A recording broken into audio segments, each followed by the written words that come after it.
Adora Independent Television. AIT, sharing the African experience.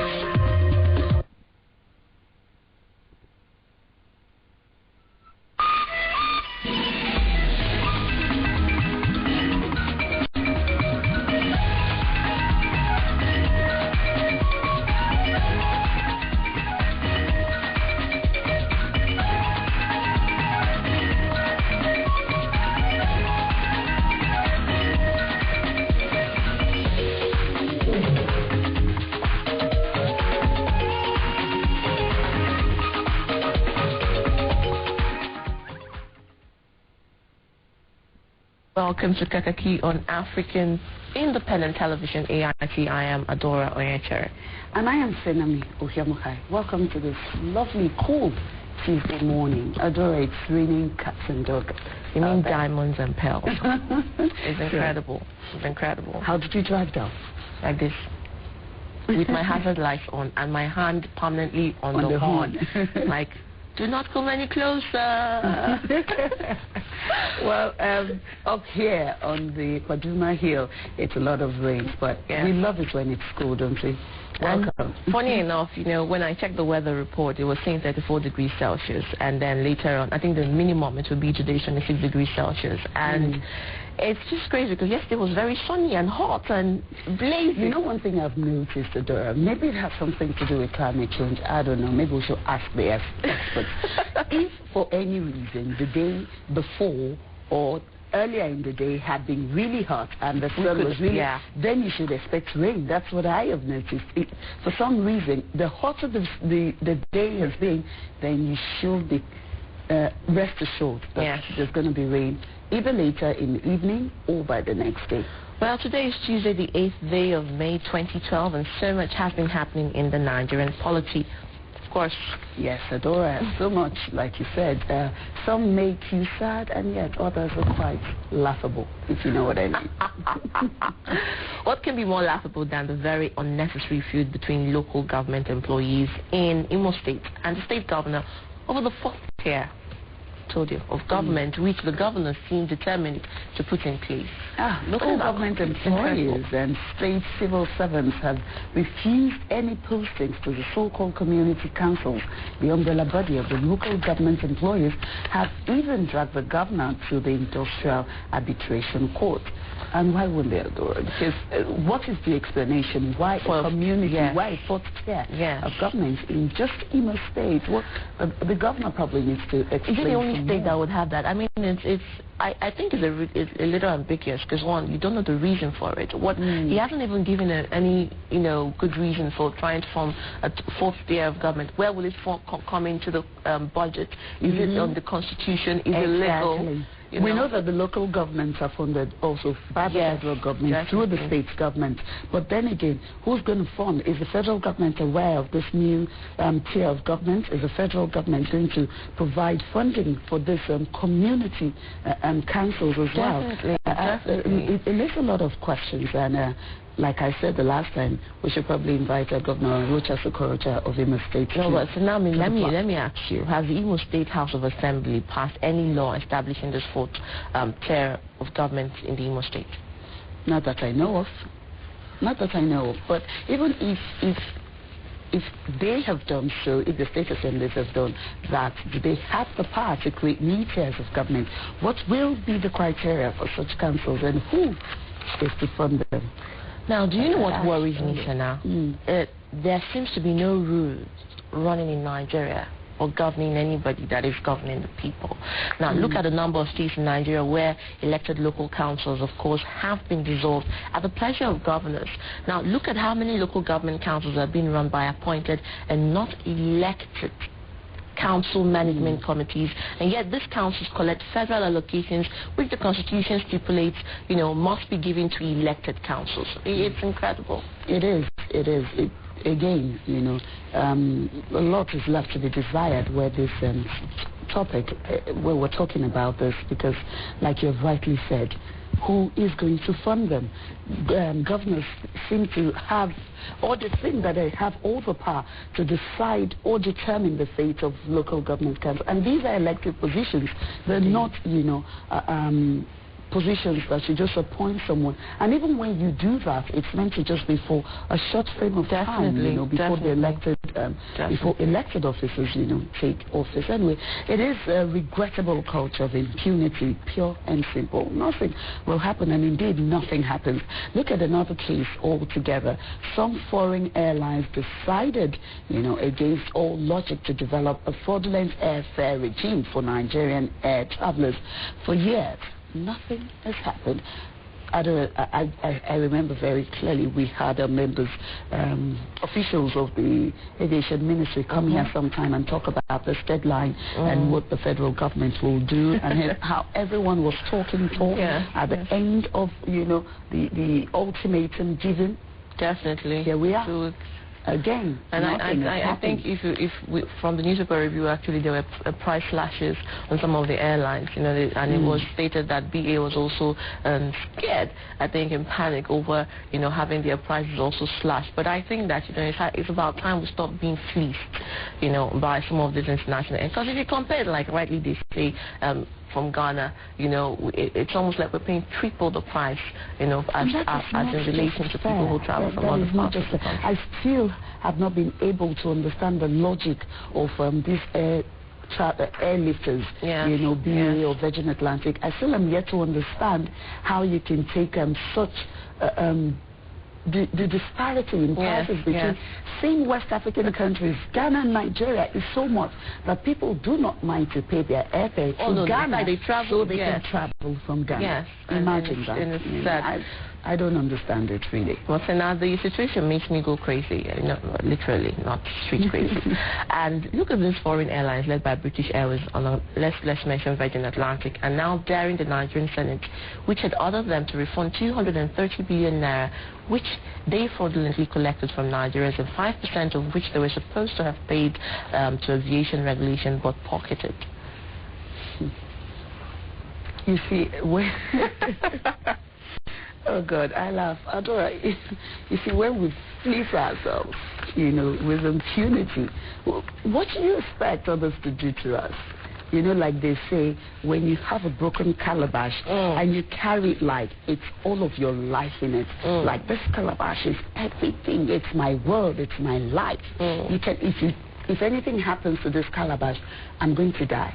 Everyone around you considers that calabash, gives that calabash the same consideration as you do, irrespective of the fact that it is broken. They take it seriously because you take it seriously. But when you carry your calabash and just throw it down, you know, step on it and discard it, it's true. You know, just treat it anyhow. In other words, everyone will do exactly the same thing. In other words, values based on what you value. Exactly. The Nigerian government has not placed much value on her people and has continued to fleece her people over and over and over again. Now, why do we expect why do you expect other people to do different? Anyway, and of course they expect that nothing will happen. Trust me, I don't think anything will. Do you? Well, something has to happen. That's the truth. It just has to, unless the Senate is just looking for media limelight. And I don't want to think so. I think the Senate, you know, should be able to make these people refund the money, because there should be consequences. They should be able to. Now, my question is, Sana, with all this bourgeois about refunding money, fleecing or not fleecing, value or not value, by the time this money is refunded, will they give it back to the Nigerians who they took it from? I don't know. That's another topic for another day. That's my worry. If they will give it back, I will go to the road and say, return the money today. But, you know, let's leave it there. Anyway, so now while we wait what the Senate does and how the executive will back the Senate, let's look at the Senate probe of the pension scheme, especially the police pension scheme. So now, do you know the latest? What's that? Okay. All right. Tell me. The Office of the Auditor General, which has all this while seen nothing and heard nothing, and has suddenly written a query to the Pension Task Force team asking it to refund 127 million, so much money in Nigeria, million naira, which is spent without raising appropriate vouchers. Asking for a refund. And you remember that Maina chairman of the chairman of the task force team had told Nigerians that those who continue fighting back on all fronts. Remember? Okay. Yes. Now let's take this. If you can absorb the shock, but please don't collapse. Just this water, please, just in case there's some sort of emergency here. Now, the hunter has once again become the game to be hunted. Chairman of the task force says the Senate committee probing the pension scam asked them for 2 billion naira bribe. Listen, in order to conduct a favorable probe. 2 billion naira bribe. That is almost more than what he's going to refund. Or relatively so. I'm stunned. But you didn't say. Yeah. You know, I have developed a thick skin to all this bad news. You know, I don't think any Nigerian will faint when they hear things like this anymore. We have come to that point where abnormal has become normal. I suppose. Anyway, Adora, please just don't tell me anymore, because I think this information is enough to deal with. But again, I'm not sure. All right? I won't tell you, at least not about the scam, but I'm sure you can take this good news that Christopher Collade Committee on the reinvestment of proceeds from partial removal of subsidy on petrol says it has 60 billion naira in its kitty. 60 billion naira. At least that's something to uplift one's spirit this Thursday, Tuesday morning. 60 billion. But look, 60 billion, 2 billion, 1.7 trillion, 70 billion, all this money in the polity, and universities are suffering. Some have not even, and and there's poverty. It's okay of universities. The truth is it not someone who has fed his family, who has food on the table, that will think of sending a child to the university? Incredible. Oh, please, Adora. I'm saying is, what somebody even suggested yesterday is, if the government does not know how to take care of its people, it should initiate a benefit scheme where certain category of people in the government from the grassroots get at least some percentage of funding for their family every quarter, and that is like every 3 months. Okay, which is obviously what they do in the United Kingdom. But another thing is, if you do that, Nigerians, they might abuse it and refuse to work, and then we go back to the era of being unemployed. This one is not even about being unemployed. It's about not wanting to work, because you have another an option. Yes. But I hope that the committee will not spread the resources very thin. And I just do hope and I pray. Not spread the thing? What do you mean by that? Look, with 60 billion, it intends to, of course, attack community service, construction of roads, and construction of rail lines. Now, can 60 billion naira be enough, or does the committee intend to achieve mere political presence? I don't know. I hope not, Adora, really. I hope not. Don't know what to say at this point. No, but do you think that will be enough? Looking at it, the way how to spread the money, what to do with the money. Well, 60 billion naira is quite a large chunk of money, and yes, I don't disagree that that may help. Okay. But like I always say, a step in the right direction. You take the first step, it's the right thing to do, no matter how long it takes or how much more money that is needed. The thing is that a lot of these projects need to start. People need to see that these money that have been, that has come back, and gotten back into the federal government's kitty should be used appropriately. Just like you said, what will the money if, for instance, the Senate is able to get billions of Atlantic to return that money to Nigerians? How will Nigerians get it back? Okay, maybe this is one of the ways that they would. Maybe they will invest it in infrastructure. And if they do, really, it's not a bad idea. Anyway, these are issues in the polity, but Tsunami, there is something I would want to remind you of. You know that meteorological authorities have been warning about the consequences of climate change on food situation in the country. You know that sometime.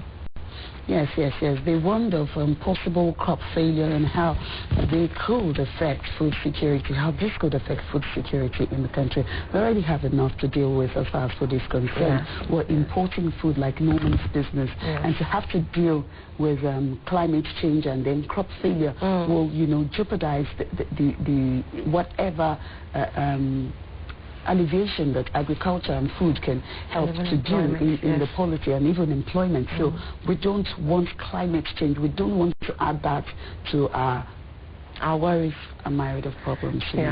Well, that is the issue we will focus on in today's interview segment. Are the experts speaking to the deaf, or is Nigeria taking the warning seriously? We will, of course, bring all the regular segments of the program: health tips with Adama, cover stories, special features, and sports extra for starters. Well, let's bring you the world headlines. Stay with us.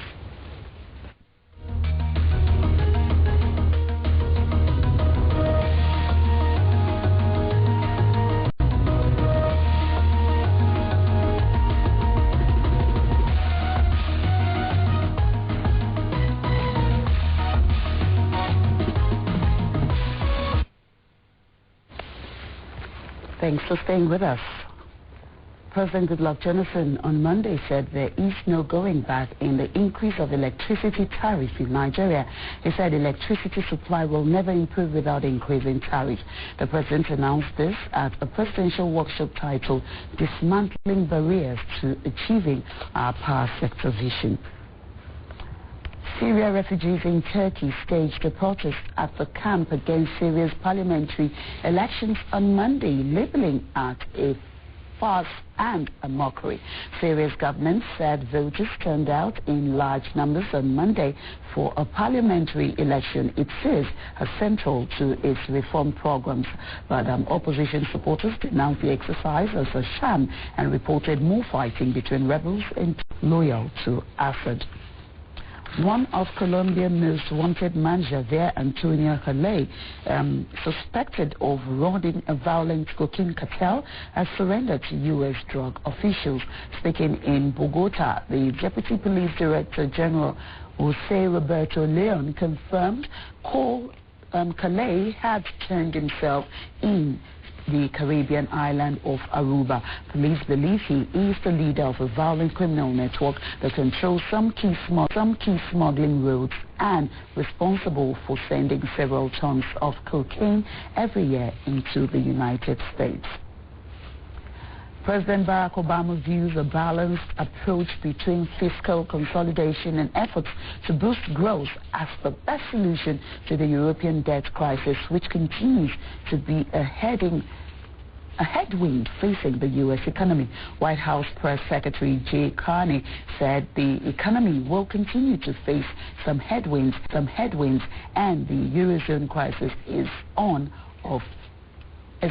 of them. Newly elected France President Francois Hollande has promised an end to European austerity policies, and Washington in the past has questioned the wisdom of austerity. An American aid worker, Warren Weinstein, who was abducted by Al-Qaeda in Pakistan last year, has pleaded with the United States President Barack Obama to meet his captors' demands in order to save his life. Weinstein said if Obama does not accept or respond quickly to the Mujahideen, then he will lose his life. He was kidnapped in the central Pakistani city of Lahore last August. CEO of the 2013 Africa Cup of Nations Local Organizing Committee, Muzo Mbebe, says Soccer City could host more than 2 matches at the Soccer Fiesta next year. The 2010 FIFA World Cup final venue, WA, named as host of the opening and final matches of the Nations Cup next year, but was not listed as an official host city. The rest of the tournament will be played in Durban, Nelspruit, Port Elizabeth, and Rustenburg, which were all venues for the 2010 World Cup. But Mbebe has now suggested that Soccer City could host the matches other than the opening and final matches. The 3-week tournament will be played from January 19 to February 10, 2013, and is the second time South Africa will be hosting, having won the tournament on home soil in 1996. Those were the news headlines. Kaakaki B, African Voice, will continue in just a moment. Stay with us.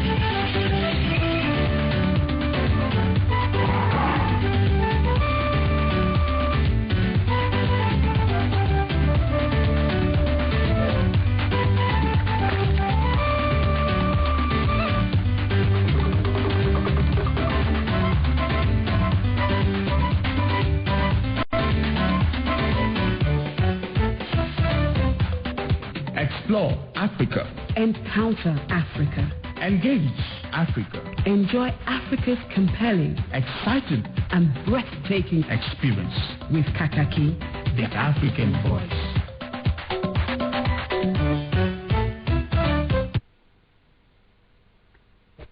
Staying with us, if you've just joined us, is the Tuesday edition of Kaakaki, the African voice, and it's raining out there. The weather is cold, but I hope you don't get too sleepy or sleep for too long. It's a work day, so get up and get started. All right, it's time for our cover story for today, and Adora is standing by to bring us the details. Adora? We're talking about rain and being asleep, but some people would outsleep their alarms today. And you know, that's one thing the rain does. It just blanks out everything and you forget that it's a work day. But I'm glad you got here in one piece too. I did. All right, of course, we told you earlier at the start of the show that our attention today will be on climate change. Climate change is a significant, of course, and lasting change in the statistical distribution of weather pattern over periods ranging from decades to millions of years. The tropical world, including Nigeria, have been faced with many challenges, and the destroying of the ozone layer has resulted in the variation of weather patterns, causing heavy rains, flooding, as well as shorter duration of the rains. Now, in our cover story today, our correspondent Oloyede Owuru was in Australia at the James Cook University Tropical Research Center, where the institution is finding solutions to climate change. I wonder if anyone can do that. Food security and environmental pollution. So let's listen to the report and see what magic they are up to. The tropical world is faced with many challenges: climate change, food security, and indeed a whole lot more. Australia is not left out of this, and that's why here at the James Cook University, they're doing a whole lot to try and fight some of these challenges. Established as the University College of Townsville in February 1961, the James Cook University, due to its location in Australia's northeast tropical region, focuses mainly on the challenges facing the tropical world. It's got a percentage of people, but it's more than half, I think. People in the world live in the tropics, but it's also got an enormous amount of the problems. You know, the poverty, of food production. How are we going to produce enough food for all the people that live in the tropics? Diseases, all the tropical diseases. There's a lot of concern now about biosecurity. Known as the University of the Tropics, the higher institution in its 50-year history has made a few giant strides. The Vice-Chancellor, Professor Sandra Harding, is very keen that we let that tropical theme go through just about everything. And we have now, we've got a campus in Singapore, which we started in 2003. And we started in a partnership. We bought out the partners this year, and the idea is that we make it one university. It has a campus in Townsville, has a campus in Cairns, and has a campus in Singapore, which will further cement that idea of a tropical university. Climate change is one of the tropical world's major challenges, and Australia's state of Queensland, where the university is located, had its state capital Brisbane hit earlier this year by tropical cyclone Yasi. The James Cook Cyclone Testing Centre has been operational since 1977. The havoc wreaked by Cyclone Yasi has, however, made the centre busier in the last few months. The buildings that were built according to the standards, that's post-80s as we call it, performed well. Most of the houses performed well. The houses which didn't perform well were mainly because of the connections of the roof claddings to the battens, and batten to the roofs connections had failed in most of the cases. In the search for solutions to the challenges posed by climate change, the need to reduce the exploitation and use of fossil fuels as a source of energy is fast growing. Algae has grown in prominence as an energy source, and the James Cook University has done considerable research on algae, which many see as a mere mass of smelly seaweed. We're living in a carbon-constrained environment. We're putting too much carbon dioxide into the atmosphere, which results in climate change and ocean acidification, which is environmentally and economically not sustainable. At the same time, we all live in an economy that is driven by growth. The algae are aquatic organisms that remediate carbon dioxide naturally. They have done so in the past, and we are using that capacity to do so again. At the same time, we are producing biomass, and we can use that biomass to generate products that we desperately need, like fuel, feed for animals and humans, and a socio-economic advantage for regional areas throughout the world. The university conducts nationally significant and internationally recognized research in areas such as marine science, biodiversity, tropical ecology, and tourism. This is done alongside the conventional courses in arts, business, creative arts, education, engineering, law, and medicine. The good news about what's been happening here at James Cook University is that there are a number of students who are here. They are involved in all the various good stuff that's being done around here, and they are ready to contribute their quota to their countries when they get back. The lecturers and the supervisors are, demanding because that's their requirement. It's been helping me too because it allows me to be able to do my work faster than I should be. Oh, it's wonderful. It's the friendliest place in the entire world. Wow. Well, okay, after Dominica and then Tonville. Having a degree outside the country or thereabouts broadens your horizon, thereabouts, and gives you opportunity to know how things are being done in different parts of the world thereabouts. The students have mixed feelings about returning home after their studies. I would want to head home, but probably a number of things that at the moment make me probably not go to the next place. And also because I have children who are in school, my family is with me and the children are in school. I'm going to return to my island. I will be looking at consultancy jobs locally as well as regionally. And eventually I'd like to work for an international organization such as the United Nations Environment Program or the International Union for the Conservation of Nature. Running up in the next 3-4 weeks thereabouts. So it's now looking for a job in parts of the world, either as a process engineer or if you have a job for me, that would be good. All suggest that the James Cook University will for some time be working towards creating a brighter future for life in the tropical world through graduates across the globe and discoveries that make a difference. Oloyede Olu, AIT News, Townsville, Australia.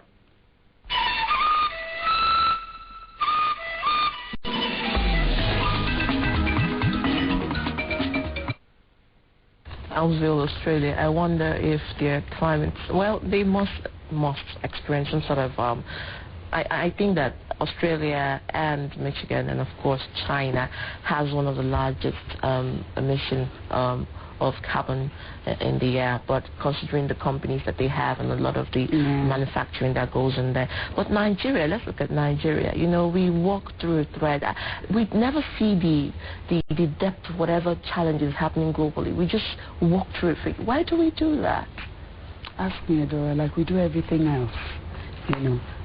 You're right. Until maybe something happens, horrible happens, or lives are being lost and all of that, before anyone will get up and say, okay, we have to do something about this. But the truth is that the danger is there's always been red signs. There's always been red alarms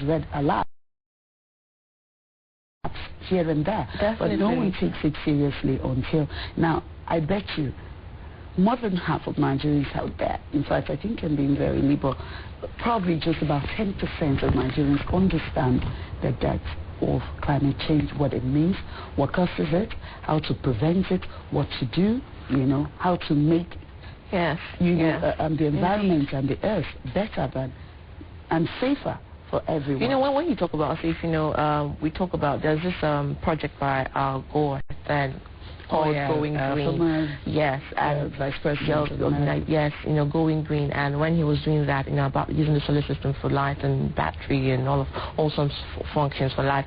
And I thought, would Nigeria ever get to that point? Bad enough a woman uses firewood to make a local soup, and you tell her to go green. Indeed. Anyway, let's take headline reminders. We'll come back and talk about that.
All right, from Australia, we're headed to Kenya.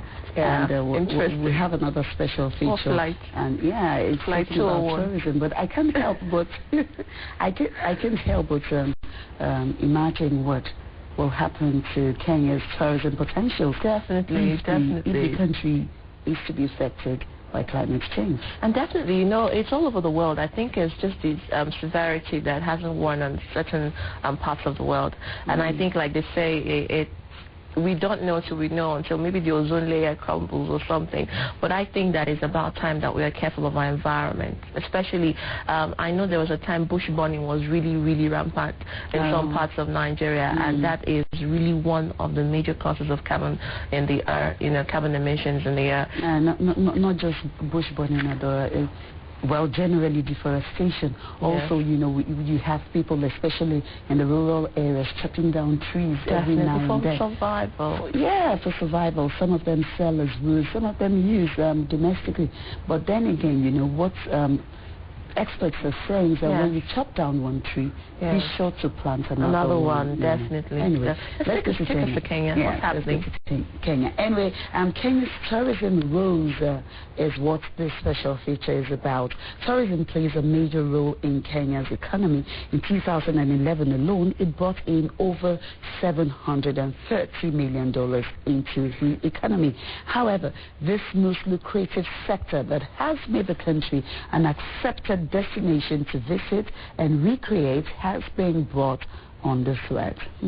Sad. This is as a result of two separate attacks on foreigners in the island of Lamu by Somali bandits. The effects of this on the continued sustenance of the Kenyan tourism industry forms the basis of this special feature.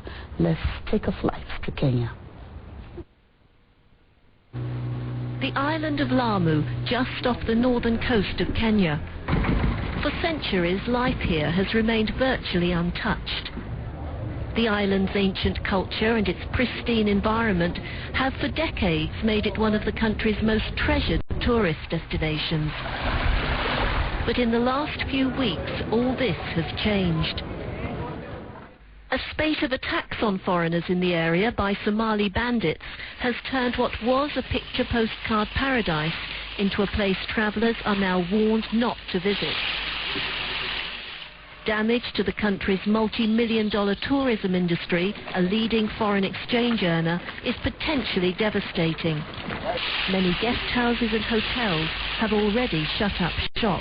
Unfortunately, we will have to remain closed. For the most part, certainly Manda is going to remain closed until such time as we are able to convince the foreign embassies like the British Embassy and American Embassy that it is actually safe enough to send their people here.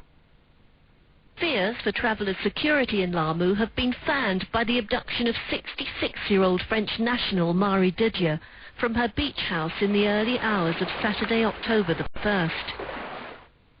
The attack comes just weeks after a British tourist was shot dead and his wife kidnapped at a remote resort some 50 kilometres further north. This most recent assault here on Manda Island strikes at the heart of Lamu's most popular tourist area and has rocked the community. They say, oh, something very serious has happened. Your friend Marie has been kidnapped yesterday night. So I was really shocked. I could not hold my breath. And I asked them, they have taken her or they shot her? I said, no, they have taken her.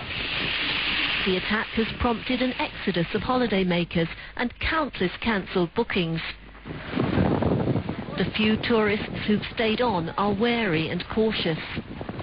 I think that you don't want to, at this juncture at least, until the situation settles down, go to some remote beach house where the security, although they say they have it, it's still a little difficult. Fishing is one of many local industries that's already suffering from the impact. On an island where 90% of jobs are related to tourism, it's a massive blow to all locals. People definitely, here we don't have any other big industry than tourist industry. The hotelers, the dhow maker, the shopkeeper, and this small curio shop, it is the only industry we are depending on.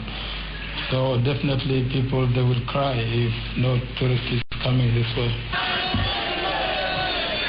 Concern about livelihoods and anger at the perpetrators of the attack, widely believed to be Islamic militants from Somalia, have driven islanders onto the streets in protest. The kidnappers, the Shabab, whoever, the pirates, whoever involved in these things, we are very angry with them. The protesters' anger is also directed at the Kenyan government, whom they accuse of lax security and a lack of preparedness. Abdul Amin is a close friend of the kidnapped French woman and was among the first to alert the police. When we called them at night, they were trying to get a boat from Peponi or something like that. They have a boat, but maybe they have a boat without no petrol. Maybe they have a boat with no captain. So these things, they have to work more hard on it. Today, police patrol boats tour the coastline around Lamu, and the Kenyan government has ordered a package of heightened security measures to be put in place. But tourism is not the only industry at stake here. Lamu has also been earmarked as the site for the country's proposed new port.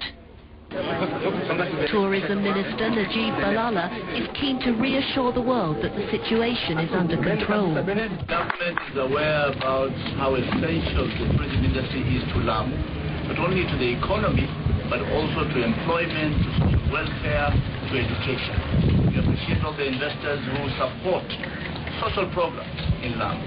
That's why we are here. Despite the turmoil of recent weeks, the island's trademark dhows still sail the Indian Ocean coast. The hope is that with increased security, Lamu's tourism industry will be able to bounce back.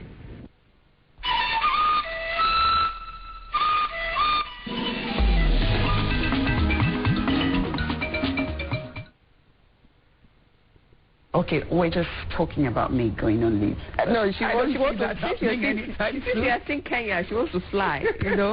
You wish. That's quite sad. I'm not going anywhere anytime soon. So sit tight, okay? I will. Enjoy it Sometime soon. All right. I will. You know the law of diminishing returns. I don't want to bet with you on this show. I don't want to bet with you. But anyways, we saw that special feature. It's really, and it was happening all over the world. It's either one form of terrorist attack or some of insurgency, you know, and it's frightening because these people actually find Africa, well, call it the sovereign solace, you know, where they go away from all the trouble and all the stress and just go to hibernate.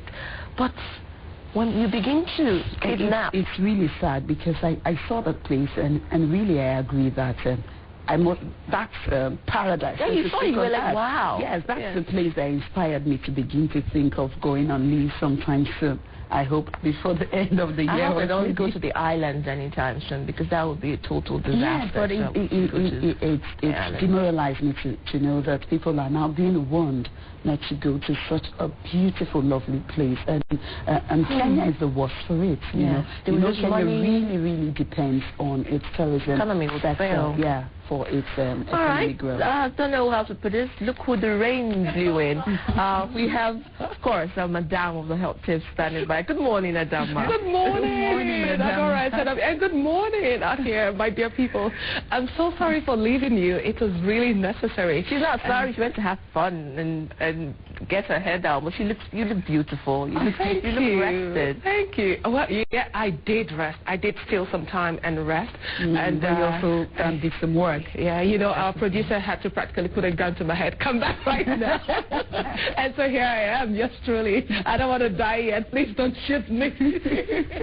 So how was your? You had a course. Yes, I had a training course. Yes. How was that? It was nice. It was intensive and very interesting, and I brought back a lot of new ideas to serve better in the public health area here. So fasten our seatbelt. Yes, fasten your seatbelt. You would never imagine in a million years what I'm going to talk about today. No, you wouldn't. May I ask you a question, first of all? I know you can answer me, but I'll ask you anyway, so just think about it for a few minutes. Where is your toilet? Okay, let me ask those who can answer me. Where is your toilet, Adora and Sanami? I left it at home. Yeah. Okay, Adora, where is yours? I think I'll go with my co-anchor. I left it at home too. Do you know the funny thing is, I was with someone yesterday and we're talking, and I was actually informed that Nigeria is the country with the highest toilets, the most toilets, according to the Guinness Book of World Records. And I'm like, huh? Where are the toilets? I don't see them around. And I said, look around you. Everywhere that is green is a toilet. Oh, my gosh. And true to the words, there was this man just doing his business right there in some green part at the corner there. So that is why I'm asking you, where is your toilet? You men, you're the culprits. You are the culprits. Yeah. So I didn't understand why you whip out your whatever it is, you know what it is, and start doing your business all over the street corners. Now, this is a very serious jeopardy to communal health and public health, because things like this could cause cholera outbreak, it could cause dysentery, it can cause typhoid fever, it can cause all kinds of health hazards. So simply because it's convenient for you as men to just do your business anywhere is not a good reason for you to be doing it. In fact, if I were to say, count the toilets that I encountered or that there are existing between our gate and coming all the way up the hill to the studio, I'm sure there'll be more than 10 million toilets all over the place. In fact, as I was driving up to come and talk to you this morning, some man was actually coming down, and he still had his, shirt up, and was still trying to tie up his rope as he was coming down to see this. I said, aha, you are the one I'm talking about. You are the one who's going to get the brunt of my annoyance and anger this morning. So, gentlemen, and ladies too, because some ladies do it, but gentlemen more than ladies, it is not a good thing for you to use places that are not designated toilets. You can have pit toilets, you can have water system, whichever one you have to keep it clean, you have to keep it covered, and you have to use it in a proper manner. Don't go around doing it all over the place. It's not right. You know, the interesting thing and the saddest thing I noticed is that you have these corners where people sell food, what we call popularized as fast food, basically some noodles or something, and bread and eggs and all that. And some of those people have children around crawling and everything. And just behind the thing, you'll see someone just get up from eating and go a little bit further and just do his thing and do his business. And of course the flies are there to perch. We're in the tropics, it's hot, so we have flies. So they perch on these things and they come back and they perch on your foot and you go and the petting food, and you eat the food anyways, and you drink the drinks anyways. It's the same thing for some bars in the corners and all that, and it is not right. In fact, in some cases, there are actually designated toilets, but many people would just not use this designated toilets. They'll still go ahead and go to the corner and try to do their thing and do their business. Now, this is my proposal. Africa Minister, are you listening to me? Well, you better listen good. I would want to volunteer my services as the head of the toilet Gestapo. Yes. So I'm going to be roaming around, and when I find people doing their business in undesignated toilets, I'm going to have to arrest them. I don't know how I'm going to do that. And bring them to book. Maybe there's going to be a toilet court so that people will simply stop doing this thing. Because seriously, people, I'm not just your circus monkey entertaining and making you giggle and laugh. I know you're laughing so hard, your ribs are aching over there. But on a very serious note, this is constituting a serious public health problem. It's constituting a health hazard. And now, ladies, what do you think? Don't you think that it's people over-toileting the environment? There was this a building, and on the building there are side walls, and on the wall categorically was written, "Do not urinate here." And I saw a guy urinating on the writing on the wall. You know, and I'm like, do you not understand English? It is so pathetic. I think they should even be given a fine. You know, Adama, more seriously, when like the environment is wet right now, and you know when it is wet, the smell is horrible. You pass through a walkway or a walk path, and then you just are unable to breathe. It is very, very, very annoying because you keep wondering, do these people not smell this thing? And how can they breathe? Because sometimes I almost choke. There are some particular places, especially where there are walls, maybe places that are a little shielded, you just see. And I don't know, they do it with such an It doesn't even have to be shielded. It's not a big deal. Tsunami, it doesn't have to be shielded. I have seen some men who whip it out and are facing traffic. They're facing the... It's almost as if... I mean, what is that, for God's sakes? You're just facing... People are walking to and fro. They don't care whether they're men or women or whatever. That's from public assault. Yeah, that's public assault, man. Jeez, my skin is crawling. You know, we come in here quite early. On my own way, almost every morning as I drive down, there's someone not urinating, doing the big deal. Yeah, the big deal, number two. And then you know when your headlights are on, and then you can just see by the side of the express, you can just see everything sometimes. I think last week I saw it twice, and I'm like, seriously? Let me tell you a very distasteful story. I went for a wedding once, and in a remote area, you know, when you go to the villages to get the brides, and I needed to take a leak, and I asked one of the attendants, please take me to the toilet. He said, oh, no problem. I, giddy up, nice looking fellow, and took me to this. At the back, we took quite a trek, an uncompleted building. Oh, decorated with all sorts. And he says, oh, this is it. I said, are you serious? He said, yes, because they'll break down this place and it will turn to farmland and we need fertilizer. Oh, my God. That's a good one. Well, that's my message for you today. Some toilets all over the place. Guys, you're especially responsible for this. And don't forget that I just appointed myself toilet Gestapo, toilet police, toilet secret service, and I'm going to get you. I'm watching you. Meanwhile, you can get in touch with me and tell me what you need to tell me about your health or whatever is happening with you. And then today I'm going to say kudos to one of our camera crew, one of our cameramen. I saw him yesterday as I got back, and he's looking all trimmed out. And I asked him, what happened to you? He said, oh, when you told me my stomach was big, I stopped drinking beer and I started doing push-ups and press-ups, and his stomach is now flatter. In fact, his shirt is even bigger on him. He's been right there. I'm good to him.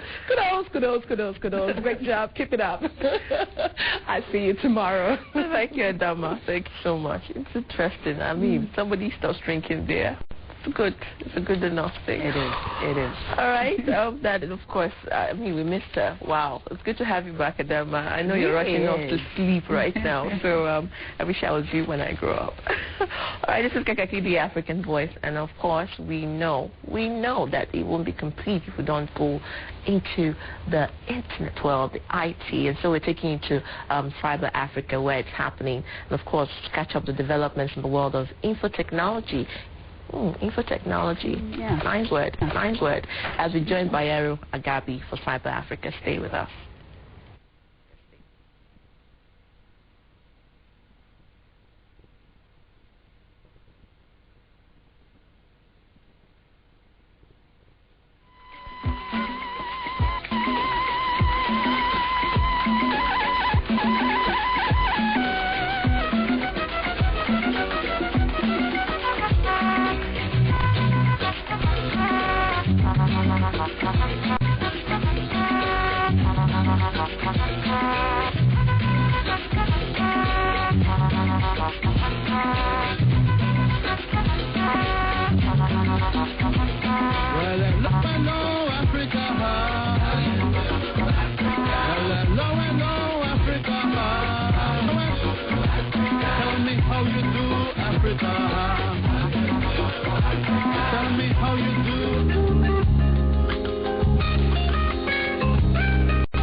Despite the erroneous belief that Nigerians' ICT growth is on an impressive path, the recent Global Information Technology Report on IT utilization and growth worldwide shows otherwise. In the report, Nigeria ranks 112, far behind Rwanda, Ghana, Kenya, and Senegal. To date, about $20 billion has been invested in ICT industry in this country today. We look at a market that has, today we have 90 million mobile phone subscribers. We have a huge market, and we have a regulator that has, over the last 10 years, really created that enabling environment for that investment to happen. Nothing has changed. We still have a very strong regulator. We have a very big domestic market, and so therefore we will continue to see, and we are seeing foreign direct investment into the ICT sector. But we're more interested in actually developing a local industry that will create and add value to the ICT sector. To measure the impact of IT on human development, the Global Information Technology Report Series has become the most comprehensive and respected international assessment on the preparedness of economies to leverage the networked economy. This research provides a unique platform for public-private dialogue on best policies for determining what actions will further national ICT readiness and innovation potential. Through the evolved methodological framework of the Networked Readiness Index, the Global Information Technology Report 2012 measures the extent to which 142 economies take advantage of ICT and other new technologies to increase their growth and well-being. Our education system concentrates on literacy education. You go to school, you attend some courses, you sit exams, you pass those courses, and you get a certificate, and then you carry a certificate and then I'm looking for a job. This is what I call literacy education. We are yet to get into the real rudimentary entrepreneurial education. In my opinion, our education policy should clearly specify that 70% content of our education system should be practical, and then 30% should be theoretical. Why should an animal science graduate be looking for a job in no time? I mean, you have options to fatten goats, you have options to fatten sheep, you have options to breed dairy farming, you have options to do egg production through a poultry system, you can raise ducks and so on and so forth. And then you carry a certificate because you don't want to make your hands dirty, you don't want smell of poultry, and therefore you are looking for white-collar job. This is the rudiments of the education policy. The education policy must reduce the amount of theoretical education in both university and polytechnics and ensure that we have more hands-on. Now, to get that, it means you have to create the environment for learning. Universities must have good workshops, they must have good farms, they must have good laboratories, they must have motivated teachers. The environment for learning must be good. We must make sure that our universities and polytechnics are connected to the internet. This year, Sweden tops the ranking, followed by Singapore and Finland. with Mauritius ranking a distant 53 as the best performing sub-Saharan African nation, followed by South Africa in the 71st position, and Nigeria coming in at the 112th position, following other African countries like Rwanda 82nd, Botswana 89th, Kenya 93, and Senegal 100. Under the theme Living in a Hyper-Connected World, the report featured expert contributions that explore the causes and consequences of living in an environment where the internet is accessible, immediate, where people, businesses can communicate instantly, and where machines are interconnected. Generally, we are targeting our programs to fit the youth. How we can play part of President Jonathan's agenda of transformation to reduce unemployment for the youth. In trying to do that, we have been targeting at reaching at providing software development in the country. Towards fourth quarter of last year, we now signed an MOU with Cross River State Government to provide or to collaborate with them on an IT pack. So we, by that, we will provide connectivity and provide software development tools which will attract private investors to move into that zone. The cellular subsector of the industry is growing at a very high speed. In Nigeria, the legacy, what I call the legacy GSM and CDMA operators are still rolling out their networks, the quality of service. They are recruiting more, bringing more experienced hands on board. The report, with a special focus on the transformational impact of ICT on the economy and society, highlights the emergence of a new digital divide in terms of ICT impact that was pre-released to the Nigerian Economic Summit Group, a partner of the World Economic Forum. Also in the report, 9 out of the last 10 countries in the cycle belong to the region, and the result evidenced the digital divide the region suffers vis-a-vis more developed nations. According to the report, African countries suffer from severe weaknesses in all components of the index, from poor connectivity caused by expensive and poor quality ICT infrastructure to very low level basic skills and a weak framework for technology-rich activities to flourish.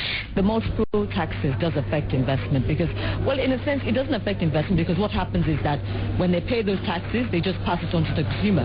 So what we're seeing right now is that the access to broadband is really much higher than it should be because a lot of those costs are being passed on to the consumer. There is an industry working group that is looking at the different multiple taxes, and hopefully they will come out with their own recommendations.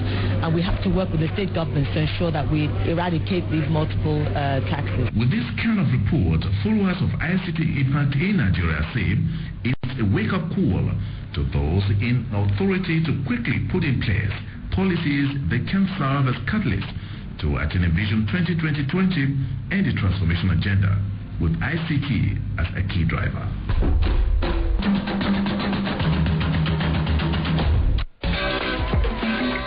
Hello, I'm Bayero Adavid. As we face the new society driven by data and information, Cyber Africa provides you a trusted platform.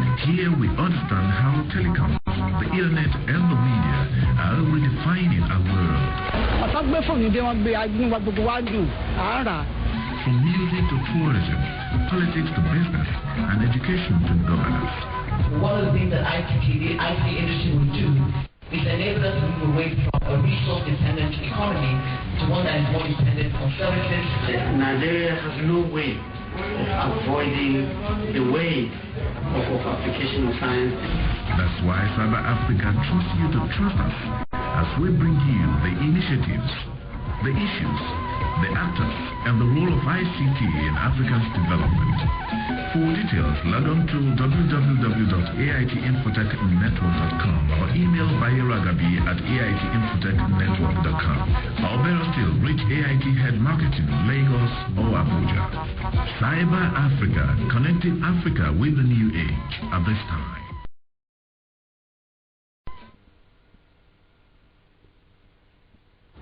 Well, how can we not stress the point for, info technology? Like, there's something the lady said there. She said it is about time we start to depend, on getting our ways into knowing what, internet and computer age can offer than depending on a resource economy, so we can also depend on services. Yeah, right. I completely agree. Information is key to every sector and every facet of the human life. All right. We'll be right back with Inside Nigeria. Yes. Top of the first hour this morning on Kaakaki.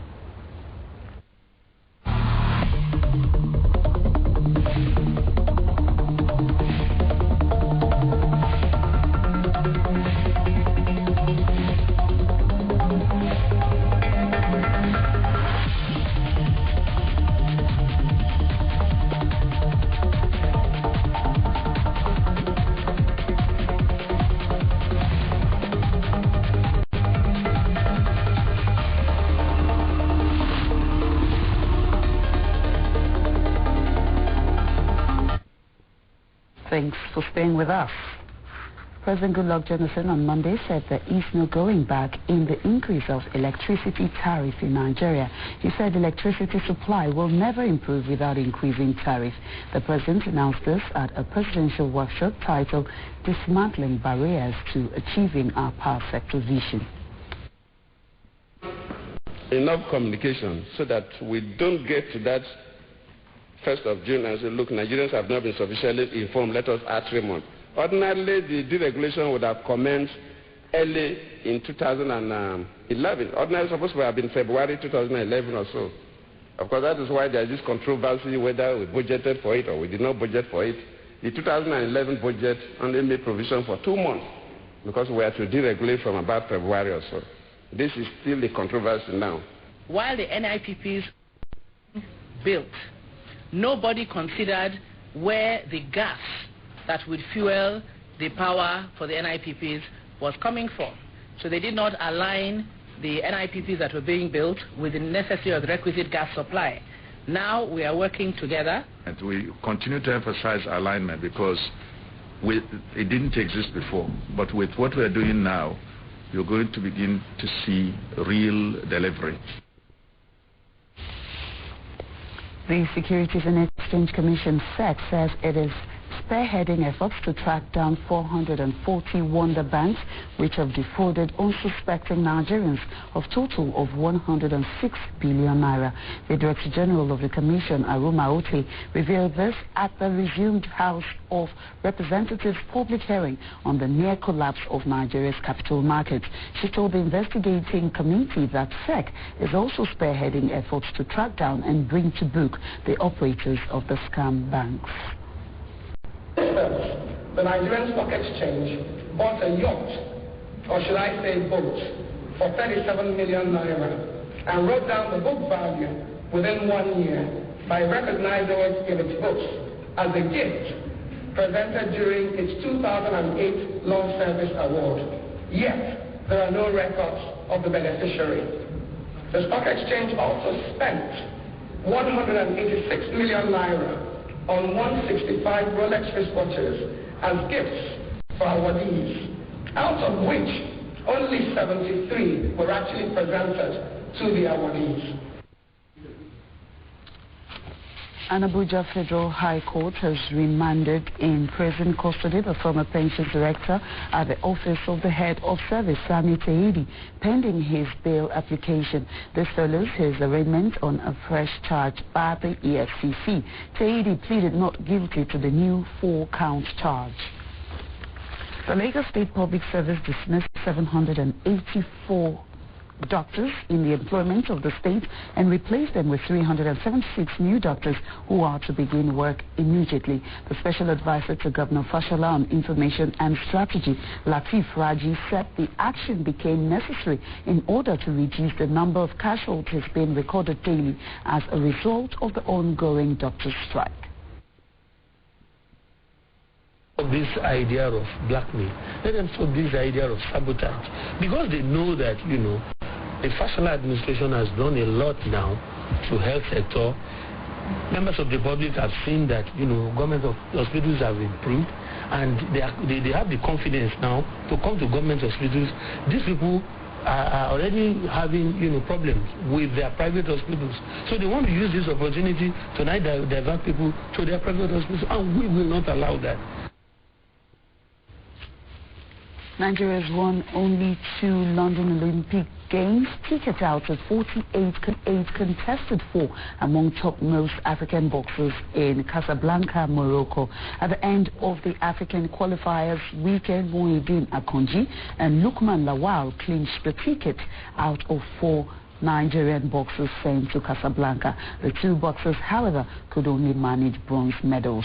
Muhyiddin Akonji lost to Badruddin Hadoude of Morocco by 8 points to 7 in the 75 kilograms finals, while Lukman Lawal also lost to another Moroccan, Ahmed Barki, by 14 points to 11 in the 81 kilograms.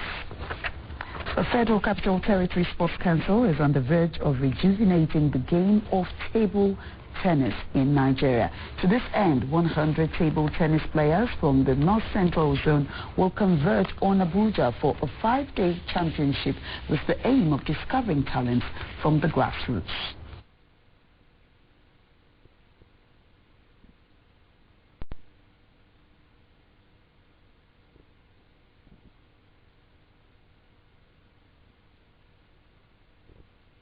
In table tennis, we are going to Olympics.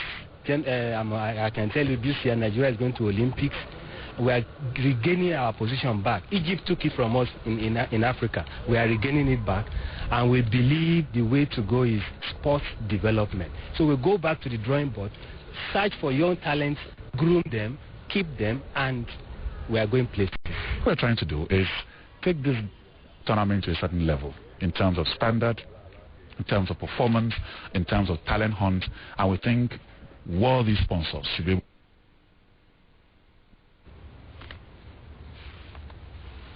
That's Inside Nigeria. Kaakaki continues in a moment. When we come back, it will be time for our interview segment, and today we're discussing climate change. Is Nigeria watching the signals?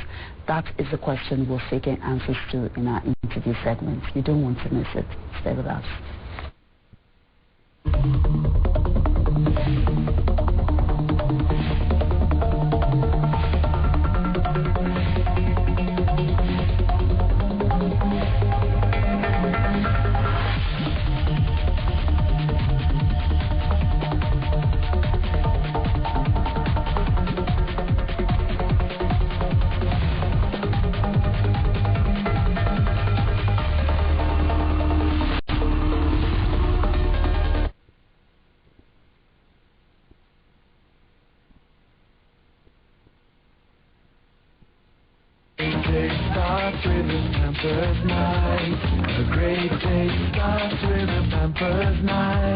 Because babies sleep better in Pampers.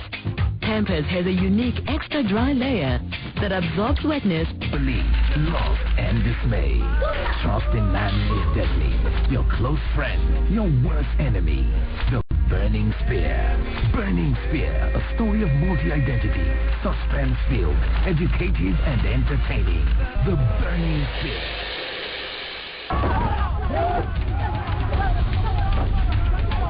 Come on, let's go.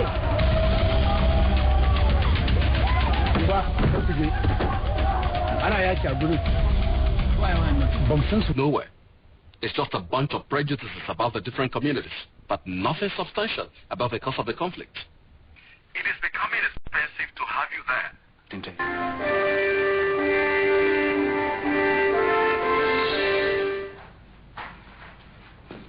If it was you that lost your brother, would you do it? Family ties, a thorn in the flesh. To be seeing my daughter every day is not small money. Your daughter, when he's concerned, my pocket is never afraid. Oh, well, I will do everything. And then I chill. Yeah, I don't like anything that has to do with jazz. Like, come, you be like say hungry, never why are you rich, Abby? You know nothing about football, so there's no point asking. Organic job, come on, your body. This one not the trouble. Oh, well, see, baby, it's not my money.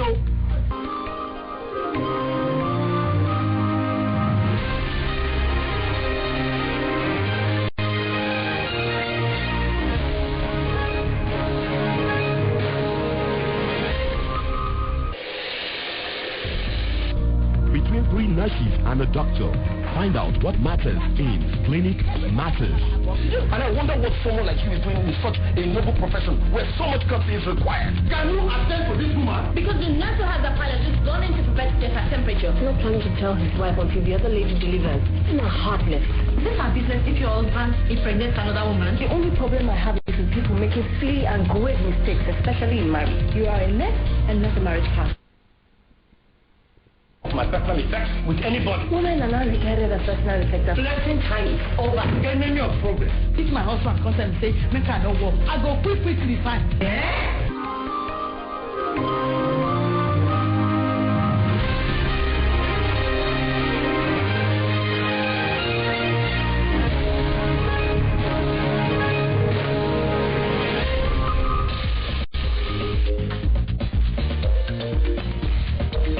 Budgeting. Questions such as, do we need an NMPC in the first place, must be asked. My view, we don't. He is the field officer. He has the responsibility to ensure all operations regarding arrest and all that is conducted in the usual manner. Engage in emerging topical issues in the polity.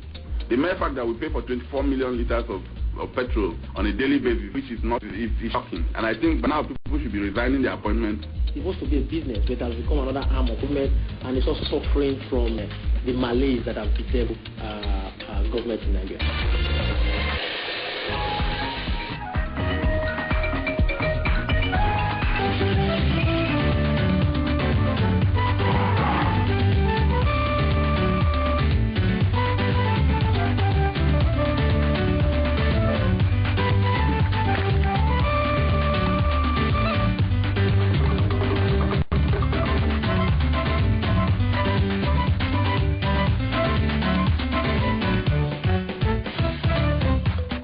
Explore Africa. Encounter Africa.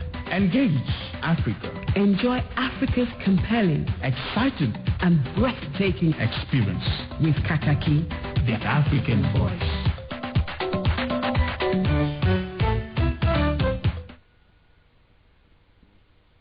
My kitchen needs to be safe from germs.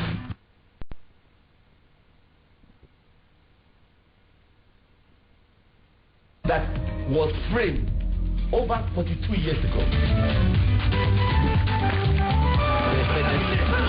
Good ball in. Still with Morocco. Surely. Explore Africa. Encounter Africa. Engage Africa. Enjoy Africa's compelling, exciting, and breathtaking experience with Kaakaki, the African voice. Now listen. The law is now beyond argument that the effect of a nullification of a thing, not necessarily an election, the effect of nullification of a thing is to completely wipe out, obliterate, remove, undo, erase, or render it ineffective. Why must Nigerians pay the crime that has been perpetrated by this cabal?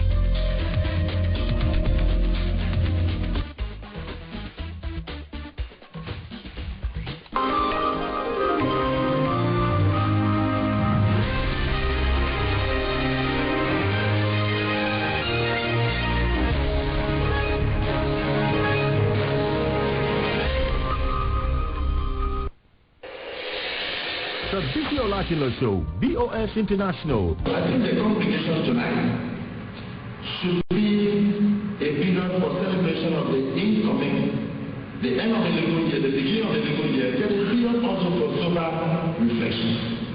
We have signed into law several legislations whose implementation will help us provide the service delivery that you expect of us and raise the standard of life. The Bisi Olakilo Show, BOS International. I'll give you all the finest things in life. You are the angel of my life, the love of my life. I love my baby, that's my baby. I will treat my baby right. Viewers all over the world have made the Bisi Olakilo Show, BOS International, the first choice on their TV dials every week. The Bisi Olakilo Show, BOS International.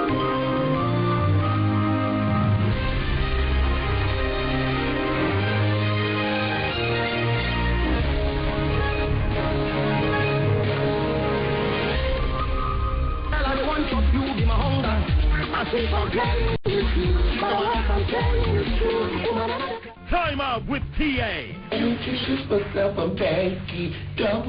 It's also our party.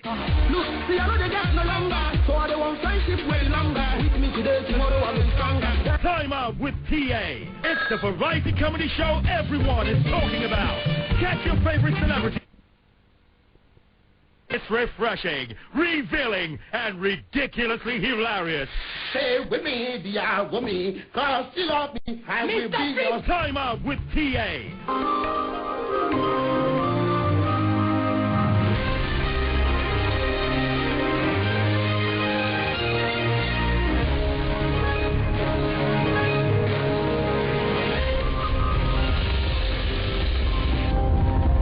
The new month of the new year usually comes with a lot of challenges for so many people. Nigerians are not left behind. Get the most current updates.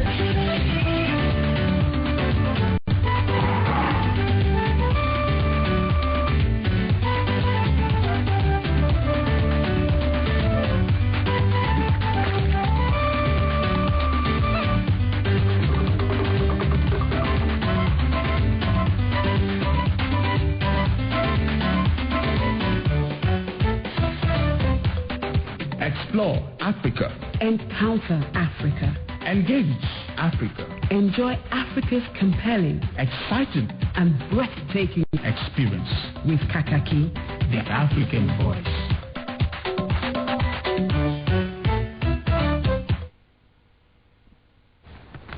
So a very good morning to you. This is Kaakaki, the African voice, and of course today is Tuesday. Well, some people will say the rain came at the right time and just poured in the right amount and stopped. Well, some of us we beg to differ, considering we have to drive quite a distance, but it's well, and it means crops will grow. All right, we're talking about climate change, and is Nigeria watching the signals? Now, the world has come to terms with the impact of greenhouse emissions on the climate. The consequences of the destruction of the ozone layer on the world's climate is no longer subject of either doubt or debate. Now, experts have warned that global warming, which arises from destruction of the ozone layer, will cause heavy rains and flooding, as well as shorter duration of the rains. The short duration of the rains, especially in the northern fringes of countries like Nigeria, will lead to crop failure. Now, that's worrisome. Very worrisome. And to also mean that herdsmen who stay in the savanna regions of Nigeria, depends on how long the rains fall, will commence migration back to the south sooner than they used to. That also means that some of the crops in the south may not be ready for harvest before the herdsmen return. Nationally, conflicts arising from destroyed crops will be more prevalent. Now, though these scenarios appear remote, are those in authority taking the warning of likely crop failure and even the prospect of famine seriously? Now, in any case, what can be done to mitigate the situation and keep Nigeria out of the dangers of hunger? Now, this is the issue we will be focusing on today, and we have joining us in the studio Dr. Uche Uratwa, Doctors for Humankind Foundation. You're welcome, sir. Well, a very good morning to you. And we have Jamila Mwamgisi, Campaigns Manager, Oxfam. You're welcome. Thank you for joining us in the show. Now, I'll start with you, Dr. Uche. What exactly is climate change? A lot of the people in grassroots really don't understand it for the layman. Okay, I'll try to break it down because it can be a complicated concept, but it can also be simplified. One thing to understand is that you've got bad gases that are at the heart of the phenomenon of climate change. And the worst culprit of the bad gases is the one called carbon dioxide. Don't understand, don't worry about that. It's a bad gas. And so it works. Carbon dioxide is the one that the cars emit? Well, cars emit that, but we too, humans, breathe it out. So living things breathe out carbon dioxide. Well, plants, interestingly, plants take in carbon dioxide and bring out oxygen. So that carbon dioxide that we breathe out as humans is the culprit. But there are other ones like methane. Methane is also a very bad greenhouse gas. It's emitted by animals. So the farms, for instance, that grow cows and other animals. These animals pass their dung, and their dung is loaded with methane. Methane is also a bad gas. And then even in the forests, when you have decomposition of trees, felled trees and plants and all that, you have a lot of carbon dioxide, methane and other greenhouse gases being emitted. But those ones are the natural greenhouse gases. You've got the bad ones like the ones from the car exhaust, the ones that are related to petroleum and other fossil fuels. Those ones are really terrible. They work with carbon dioxide to trap heat on the planet. There's a layer. There are 5 layers of the atmosphere. Okay, so the second layer is called the stratosphere. Now that stratosphere contains something called ozone. Ozone at that level acts much like an umbrella. Okay. And so if you think of bad rays from the sun as rain, we've just had rainfall this morning, and you think of ozone as an umbrella shielding us from that rainfall, then you understand the concept. That's as simple as it is. So you've got that layer, the ozone layer, protecting or shielding the Earth, shielding us from bad rays from the sun, ultraviolet rays and so on. Okay, but what the greenhouse gases do is they go up there to the ozone layer and destroy that umbrella. Okay, so they poke holes in it, and then it lets in too much of the bad rays from the sun. And so these bad rays come down to Earth, interact with the bad gases, trap heat on the Earth. And so since we're talking about the effect on food and water security, maybe that's why we should limit it, because the bad rays also cause other things, skin cancer, brain tumors, all kinds of other things. But now talking about food and water security, those bad rays come down, they're trapped down here by the greenhouse gases, carbon dioxide, and so the place heats up, the ground heats up. Nutrients from the ground evaporate or get destroyed, and so crop yield drops just from the soil losing nutrition. And then they also change weather patterns. The wind becomes more violent. We've even had tornadoes in Nigeria recently.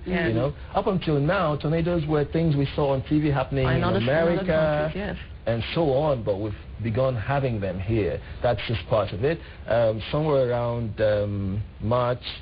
February, March, there was this haze all over the place. It was foggy, kind of funny, kind of, visibility dropped around the whole place. That's also part of the phenomenon of climate change. But that's not what we're talking about today. So it comes down, and then it changes weather patterns. As you said, in the savannah, there is more rainfall than you want. So there's flooding, and so even crops that are growing are washed away. Okay, then up here in the Sahel region and then higher up, there is drought. So you've got too much rainfall down south. You've got too little rainfall higher up here.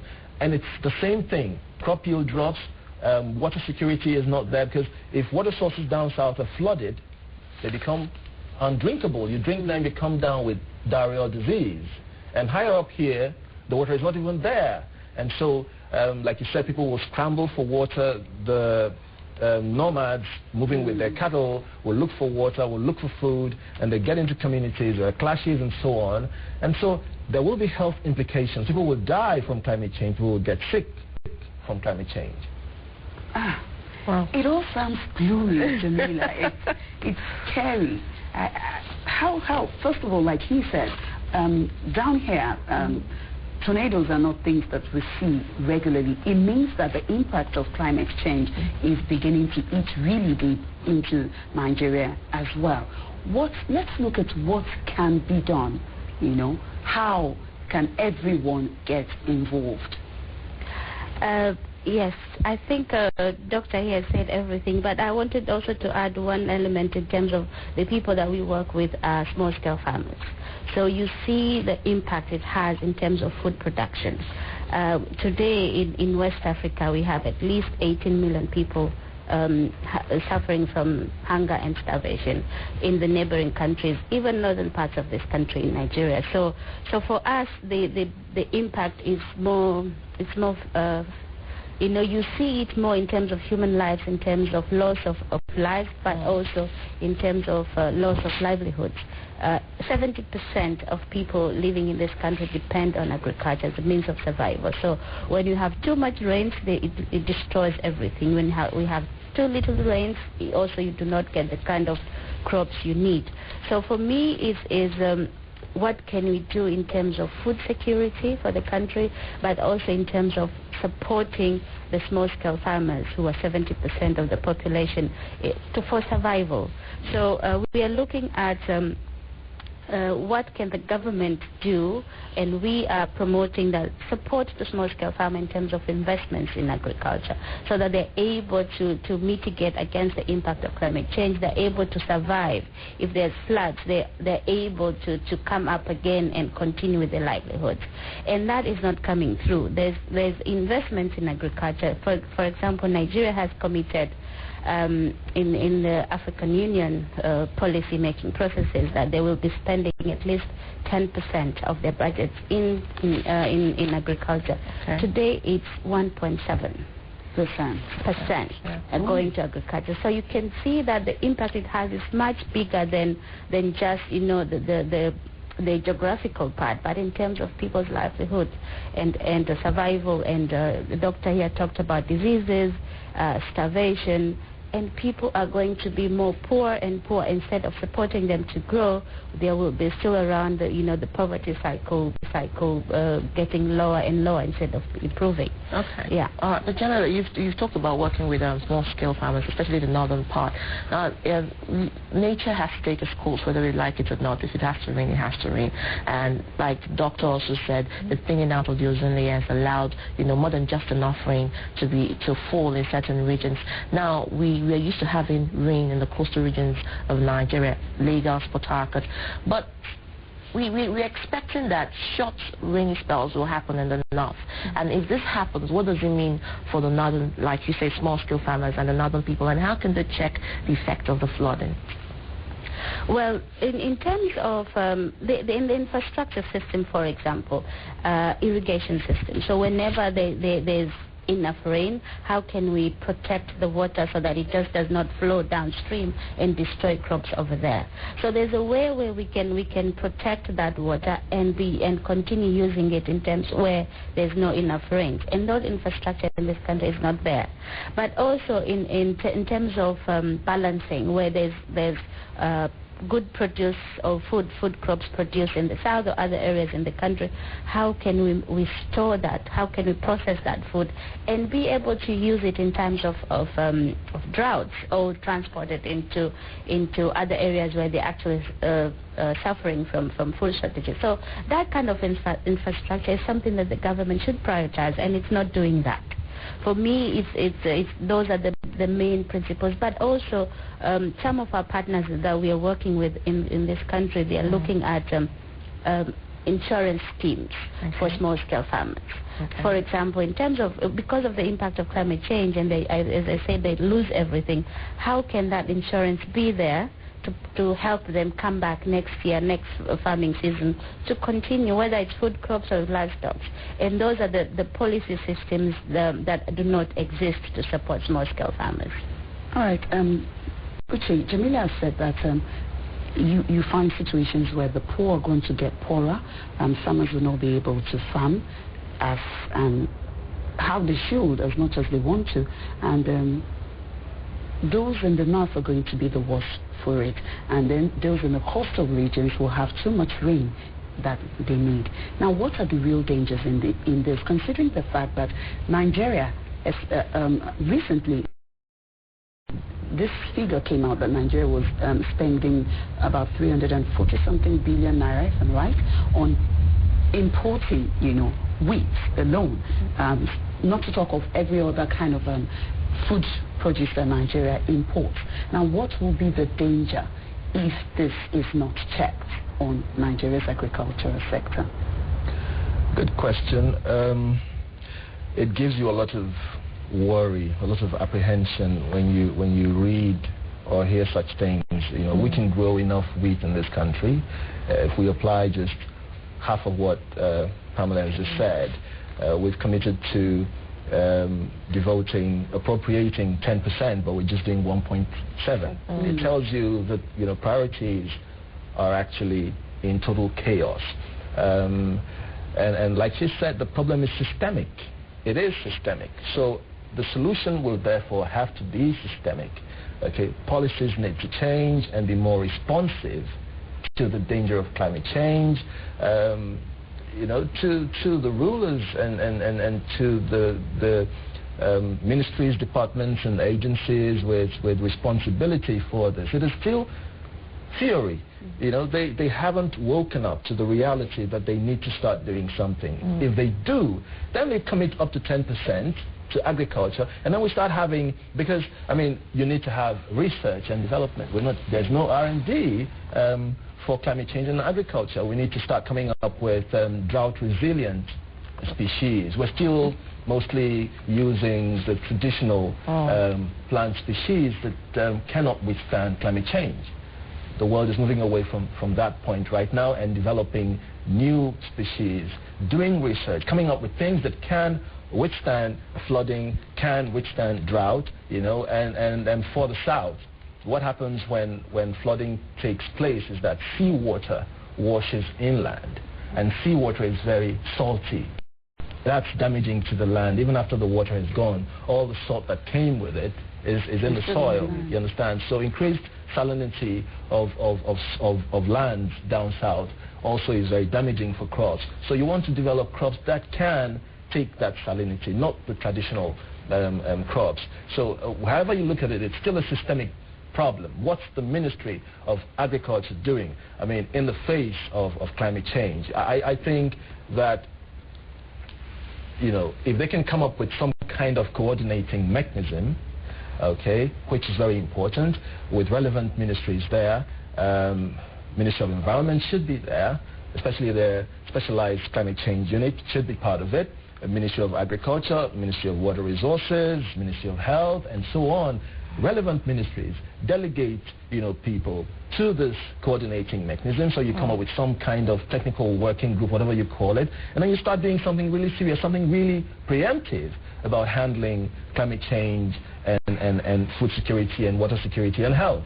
Have you tried at any point to liaise with the Ministry of Agriculture? Because I'm wondering, how much of this do they know? And if they don't, I think you might need to do that, enlighten them. And if they do know, wouldn't a collaboration help the situation?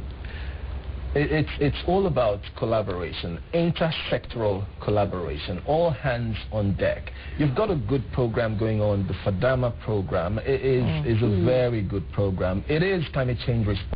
But how much is the government keying into it? How much is the Ministry of Agriculture keying into it? How much are we doing to share learning and to broadcast or disseminate best practices so that things take a real traction, on a sustained, coordinated level, rather than the patchy work of some good practices, whereas, like she said, 70% are just subsistence farmers who have no access to technology, who are not being given any access to technology.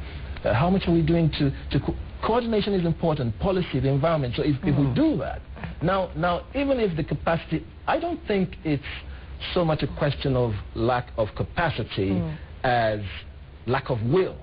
Okay. The capacity is there, So if you think the capacity is lacking, she is here in this country, okay? We have civil society organizations who are working in various areas in this. So you pull people together, and tap into their know-how and do something. But if the willpower is not there, the capacity may be hiding all around, but will never come to effective use.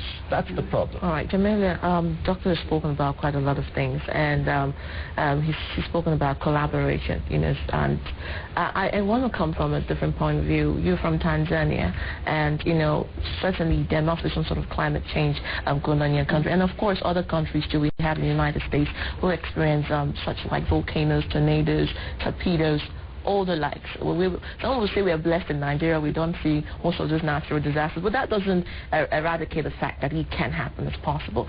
Now, looking at the experiences of these other countries and maybe perhaps the way it's been handled in your country, what can you say? How do you say we can respond to it in Nigeria using their measures? Well, Dr. here said that the political will and commitment, that's what I've seen. I'm seeing in other countries that at least that exists. We are not there. Most of the countries are not there yet, but at least we have a coordinating system that brings all the key stakeholders and their policies, and also there's also a financing to support the implementation of that. So in Nigeria, I know our partners are really working to advocate for this coordinating body for the last couple of years, but also to increase financing in supporting programs or projects that at least will protect the small-scale farmers, from against the impact of climate change. And that it's just taking too long. It's taking too long. A lot of resources, partners are putting in to lobby, raise awareness with decision makers, but the actual decisions to come up with this coordinating mechanism is just taking too long. Plus also the issues of agriculture insurance also is another issue they've been working over the last year or so. So for me, that political will and commitment to decide and say, okay, here's the resources. You make a decision and you actually have a budget line for it to implement it. That's lacking. And also, and we see that in West Africa, Nigeria is a big brother for all these countries as well. So if things, if this huge country does not have these systems in place or policies in place, how can it also support the neighboring countries that, Mali, Burkina Faso, they are going through lots of challenges with food shortages. You talked about how much money Nigeria spends in importing wheat and rice, which is almost everybody eats rice here. They spend 1 billion naira every day to import rice. For me, for a huge country like Nigeria with lots of resources, that's unacceptable. Then if we invest enough, this country can feed not only Nigeria but the rest of Africa, the rest of West Africa. So it's to put to put the resources and prioritize where we mean. So for me is what I'm seeing in other countries. There's quite a lot of commitment supporting small-scale farmers, supporting climate change impact. But here it's just quite a lot of talk shop. It's been going on for years. All talk and no work. All talk and no work. All right. I know that in a lot of Western countries, even kids are very aware as we speak of the damaging effects of climate change and what everyone needs to do. And they're taught in school, don't do this, don't do that, don't eat this, don't desecrate on the environment, don't litter the streets with dirt. All of this, harm the earth. Now, we've talked so much about what the government can do and what the government should do, but we need to also talk about what the people themselves can do, because like every other thing, like everything else, the government cannot do it alone. So where do individuals, where do communities come in to begin to find a way of solving the problems that they are first faced with before anyone else? Dr. Oche. And just before you go, the phone lines are open, 094 625 203 094 625 203. Please do call us and give us your contributions. Go ahead. A very good question there. Now, climate change adaptability is on various levels. We've just been emphasizing the most important level, which is the policy level.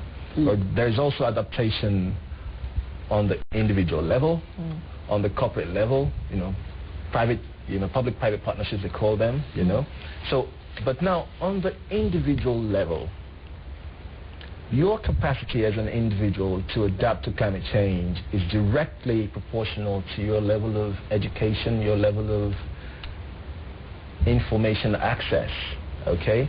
So we're in a country where a huge chunk of the population is illiterate, can't even read, even in their own local languages. So you have an uphill task building their capacity for individual level climate change adaptation. What Doctors for Humankind Foundation is doing on that level is starting clubs in schools, okay? Because at the level of schools, at least you have people who can read material, people you can explain things to, and then they can understand. So we've started some schools clubs, and I've been going to talk to them, and I've used that platform to also access parents, PTA meetings I attend, and then even if I've not got kids attending those schools, I go and I talk to parents, and that way you help that there is some trickle-down effect. When the parents leave the meeting, they probably go back to their places of residence and also share what they've learned with their neighbors and so on. So yes, people need to be enlightened. They need to have access to information on what to do, because a lot of the things they do ignorantly. So if nobody, well, aside from the really wicked ones, nobody wants to deliberately hurt our planet. And because if we're in it together, if you hurt the planet, you're hurting yourself.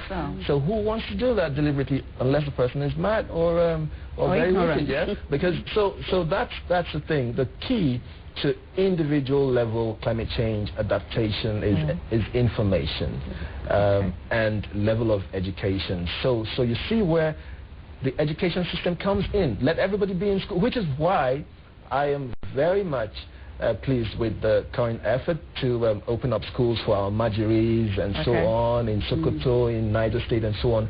Let people go to school. It helps them. They get educated. In fact, climate change is becoming part of the curriculum now. I've seen even primary school books where, part of the topic there is climate change, global warming, greenhouse gases, So at that level, they have access to information, and then they start acting on that information. So it's key. But civil society, where we are, should also do what they can to be. What about one-to-one chats with you talk about the large chunk of the society being illiterate. You want to reach out to them. It's difficult, but you can talk to them.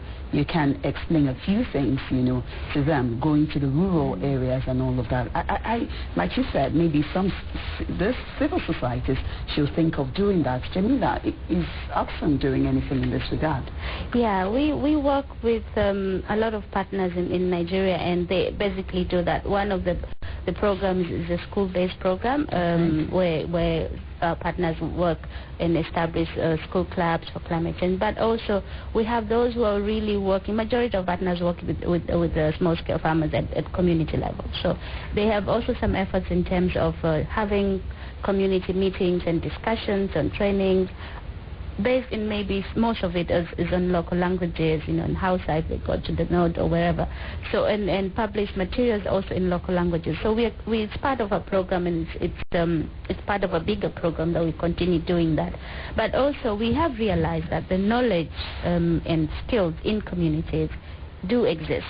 whether not to the technical, to the level that Dr. is explaining here, but from experience from over the years being living in that community. So what we are trying to do is also how can we harness that knowledge and experience at a local level and try to make it so that people can share and learn from each other. So creating opportunities to learn and discuss and share and also see what happens. What can you do more? These are the kind of programs, but again, civil society, we can only do this much. We can only do small level, at our own level as well. There still needs to, if it's part of the school curriculum, that is great, and I think we need to encourage that. What other platforms that we can the media also plays a huge role in terms of raising awareness and supporting this kind of information exchange, and also we advocate for that, but we work with communities at that level and using the language and the whatever they know to explain climate change and support. The other thing is coming back to the question about what the other countries are doing. There's a huge, massive, for example, in Kenya, massive movement to actually plant trees. Okay. It was a big national campaign. It's still going on. Kids as young as 4, they would know you cut a tree, you plant a tree today, same time, or you cut one, you plant 3. And that kind of raising awareness and mobilization, it's something that I haven't experienced yet. And also for me, it's to mitigate against the impact of climate change is increasing natural forests or trees or something like that. But most of the places is just dry and you don't even see a single tree or nothing green at all. So how can we also increase that knowledge and motivate and mobilize communities to actually start doing that? Protecting water sources, protecting your environment by planting more trees. Okay, and Dr. Janelle said water resources, and you also said something about well-being and the environment actually also contributing to people's well-being. I think a Subway, Vietnam experienced one of the most, in fact, up till now, they still haven't been able to find out. There was an outbreak in the environment where people just had this sudden outbreak of a very peculiar skin disease, and which affected the kidneys, and they were very, very worried. And some said it came from water, some said it was airborne, and some of the Nigerian students who were there said they had never seen anything like it. Now, we worry about well-being, we worry about health, because they say health is wealth. And in Nigeria, we always wait for the fire brigade method. Until something happens, then we start to run helter-skelter.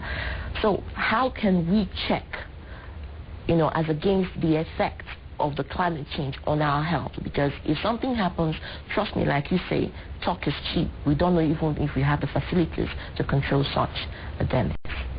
Yes, I was following that development with great interest, and then my conjecture was that it might have been some viral thing,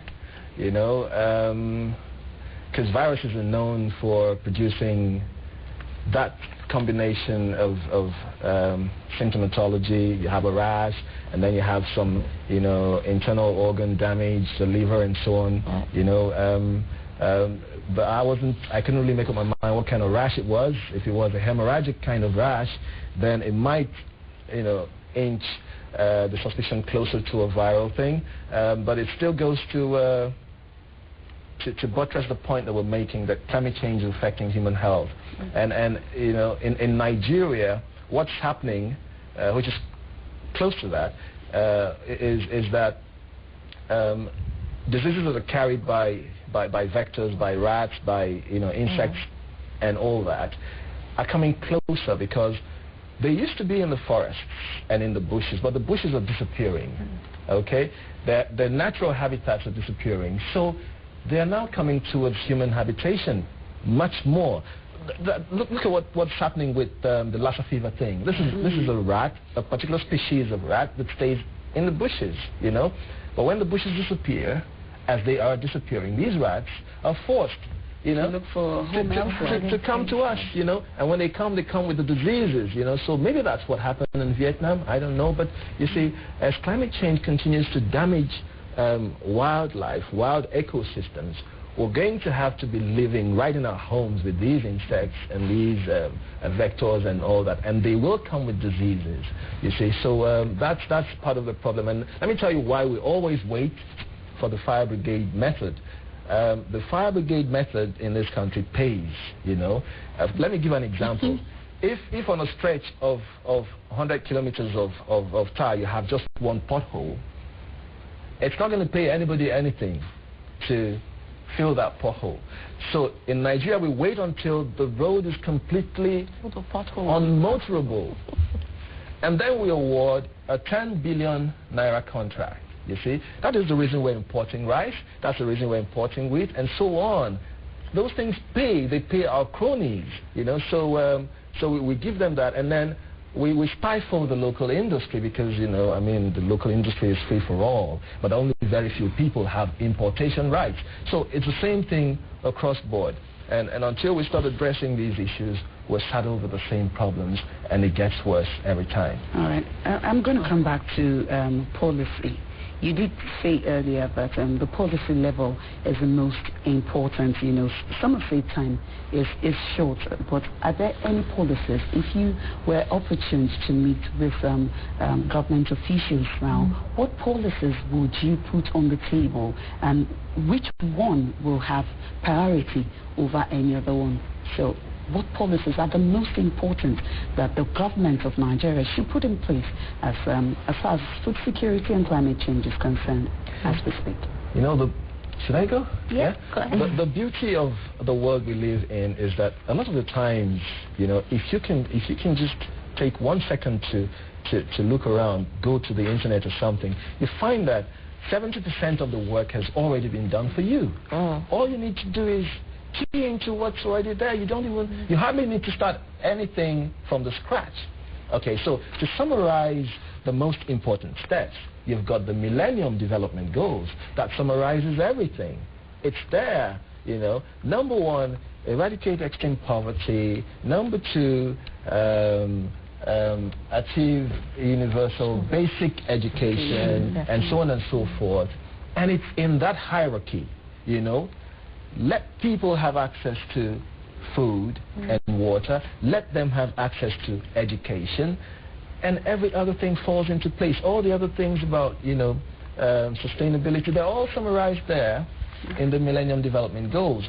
So all we need to do is lift that document off the paper and action it. Action the document on the ground here without bias, and cut the corruption that is in the system out, because, you know, that's the main impediment that is standing between us and achieving anything, you know. Okay, Jamila, you want to go? For me, I'll just probably, he said the MDGs is the most important plan. For me, is also to if I have to have a document, is to actually see an implementation plan, which is what he was talking about. One of them is the investments in agriculture. For me, I would like to see how the government of Nigeria is going to reach the 10%, from 1.7 to 10%. And if you don't have a plan, then you'll be always going around the circle. It's whether today is 1.3, tomorrow is 2, because otherwise we have to have a clear plan from this year to 2030 or 2020. It's how much of that money and where that resource is going to come from and going to be. And for me, that's one critical issue, is to have an implementation plan. Okay. But also, I would like to see a clear strategy. Again, the policies are there. You know, there's quite a commitment at policy level, but really the implementation. I would like to see a clear strategy on how Nigerian investment is going to support small-scale farming. If 80% of the food we consume is coming from small-scale farmers, then what is the plan to support their productivity, their resilience, and as well as the efficiency? Okay. Yeah. All right. Doctor, I'll ask you this question, and I'm coming from a perspective of international collaboration and, of course, United Nations and all their framework. Now, the UN framework, I think the Convention Climate Change came together and brought together an international treaty, I think March 12th this year, and 192 countries were said to have signed, and they were talking about the effects of global warming and, of course, climate change and going green, you know. And, you know, it brings it brings to my mind Nigerians. What is going green for them? Why would you even bring up that going? A laywoman in the village lights up her firewood and cooks a local soup, and you're telling her to go green. Now, what are the other effects? Because one of the things discussed was how local governments can actually educate the grassroots. Because we've said about the federal government and putting up policies. How can we address this from the local government communities and in perspective? Right. Well, and to add to that, we are a petroleum-based country, petroleum-based economy, and that flies in the face of going green. But then, what do? You do the best you can. Now, the best you can at the local government level will be still that there be some effective coordinating mechanism. She's talked about the tree planting campaign. Yes, the old lady there can fell the tree and cook her food so long as she plants another one or two each time she fells, So she needs to now be made by the local government to understand that you fell one, you plant two or three, and you show us where you're doing the planting, and it's doable. In Israel, for instance, when we attended the climate change conference in Durban, South Africa, last November, December, somebody came from Israel and showed us slides. They had whole regions that there used to be desert and wilderness converted to flourishing forests with very, very tall trees and all that, because they committed to doing it and the government was involved, so local governments can do this, but the thing is, everybody is looking for what brings money to my pocket. So if the local government people look at it and it is not going to fetch money, millions and billions into their private pockets, they will not be interested in it. That's the problem. So what do you do to incentivize the local government to do what they ought to do? That's the big question, because if it is not profitable, nobody is looking at long-term benefits for the system, for the community. Everybody is after, how does it benefit my pocket here and now? I don't care about tomorrow. And that's the mindset that needs to change. Sorry, before you ask the question, still on the local government and what the government can do. I remember going for a tree planting session here in Nigeria, somewhere in Abuja, I think Sarah's Palmerton, and they invited the public and invited government, and about 10 people showed up. That's to show you the level of understanding. So how can they be aware? What can be done for them to be aware of the impact of this in society, especially tree planting? Yes, the thing is, how you go about it is also important. There are for every community there are key entry points, key stakeholders. If you want to access such communities with information, with invitations, whatever, in as much as there's nothing wrong with going to the media and advertising and giving general invitations, you also couple that with, sitting down with the key stakeholders, key entry points, talking to them and having them also talk to their people and invite them. For instance, if they wanted civil society there, you've got, umbrella bodies for civil society, and you can access them, because if they see the general, invitation on TV, they may have one or two other things clashing with the same, program. Yes. You understand, So I think coordination is still part of the problem, and recognizing, if you want to address a problem, like my sister said, you come up with a log frame, and that log frame identifies, responsible people. For instance, if you want 1,000 farmers to attend that tree planting campaign, which body do you go to? Who do you go to? Who do you send an invitation that will now make sure that, logistics are sorted out for that number of people to attend? And you will get even more than that number. So we have, we have patchy, tree planting efforts and all that, going on, but that's not what's going to solve the problem. We need to come up with, like 5-year plans it's and better, all that. Dr. Uche, to take the information to them. Go into the communities, sit down with the community chiefs, have them call in their farmers, talk to everyone one-on-one if you have to, but not invite them into one big hotel and tell them. Yes, because that won't attract them. That's still the problem, because somebody is making a lot of money from doing that. Okay. You know? We don't have enough time now. We have to go, but many people have on processing and storage when you talk of food security. Is there anything local governments and communities can do also, to help in this regard? Yes, I mean, Jamila was talking about harvesting water, up here in the north. That's important, So if you're going to have a short spell of rainfall, how can you, make the most out of that short spell of rain? You're not going to have rainfall around the year. So you must come up with harvesting systems, cisterns, so when it falls, you collect them, and then after the rainfall, you can still irrigate your farmlands, beyond the rainfall. So we don't have those things here. We don't have storage facilities we used to have in those days in Kano, for groundnuts and cocoa and all that. They've all disappeared. So we need to get those structures back up and running. All right, Jamila, in one word, before we go, what is your message to people out there, especially on climate change and how to actually protect against the damage of our environment? For me, it's we have to believe that the climate change is here, and we are already feeling the impact, as we've spent a few minutes talking about it. So it's really important to take it seriously, saying that, if it's going to be worse, the tornadoes or whatever, they'll be coming more frequently. So it's going to be worse. We need to be prepared now for tomorrow. Be prepared to have the food reserve systems in place, but be prepared to make sure that we have water harvesting systems and things like that in place. Otherwise, we'll be suffering much more than it is today. All right. Thank you so much for that insightful remark, and thank you, Dr. Uche, for coming as well. As you're a general practitioner, I was going to ask you your love for, the environment and climate change, but that will be actually outside the show. Thank you, Jamila, and of course, we've been joined by Dr. Uche Urakma, Doctors for Human Kind Foundation, and Jamila Mwajisi, Campaign Manager, Oxfam. Thank you for coming. And we've been talking about climate change, and she said, be prepared now for tomorrow, and I'm sure that's a message for everybody to take home. This is Kaakaki, the African Voice. We'll be right back, and when we come back, it'll be time for Pan-Africa. Stay with us.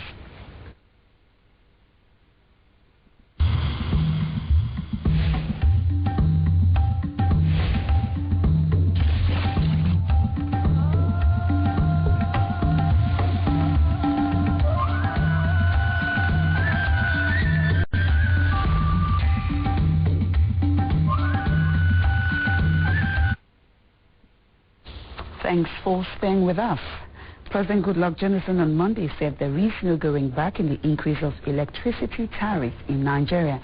He said electricity supply will never improve without increasing tariffs. The president announced that at a presidential workshop titled Dismantling Barriers to Achieving Our Power Sector Vision.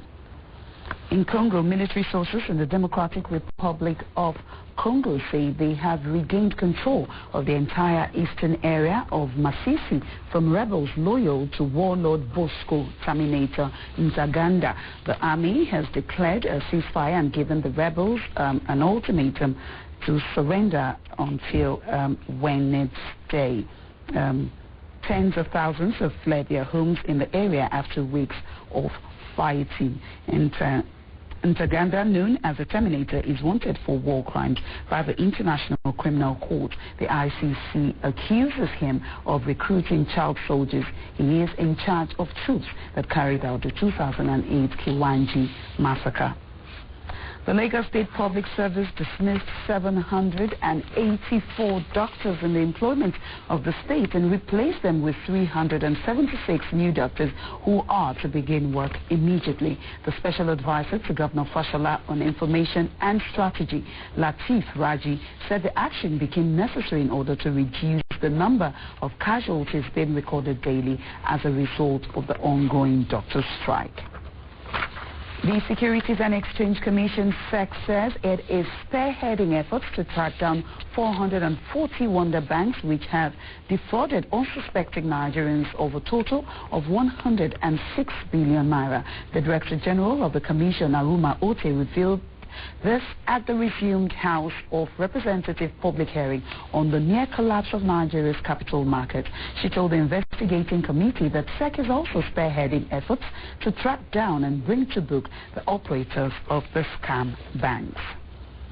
Sports report now. Players and officials of Nigeria's under-20 women team say it is not yet done and dusted as the fight for a World Cup ticket is still a long way off. Speaking after a comfortable 4-0 victory over DR Congo in Abeokuta, some Falconets players and officials say they will take the second leg very seriously. The second leg comes up in a fortnight in Brazzaville, with the winner qualifying for the FIFA Women's Under-20 World Cup in Japan later in the year. All right, Pan-African World, Kaakaki continues in a moment. When we come back, it will be time for newspaper reviews. Stay with us.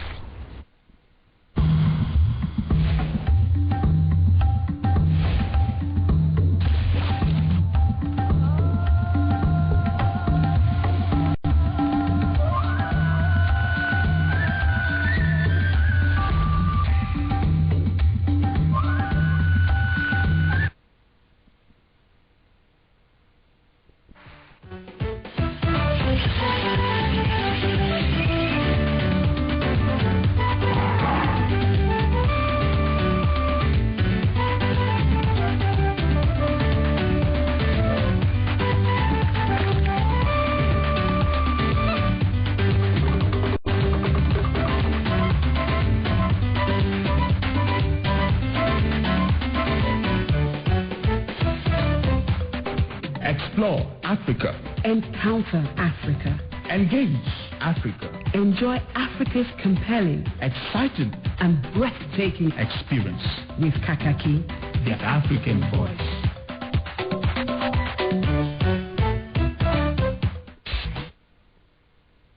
That Nigeria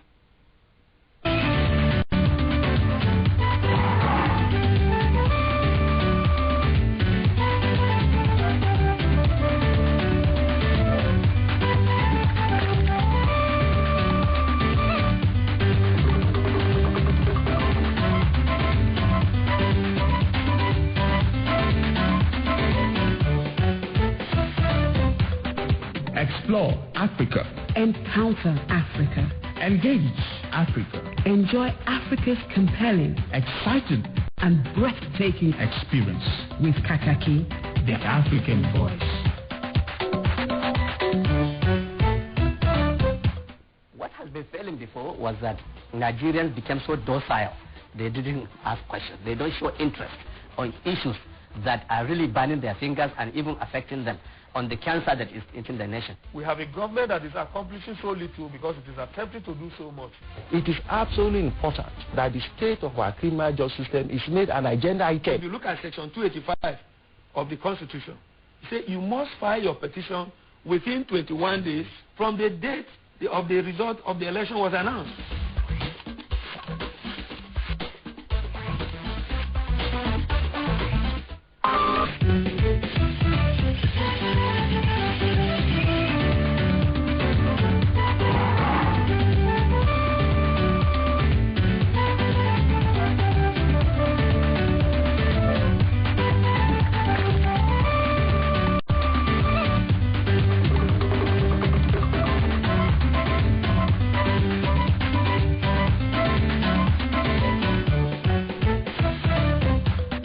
Explore Africa. Encounter Africa. Engage Africa. Enjoy Africa's compelling, exciting, and breathtaking experience with Kaakaki, the African voice.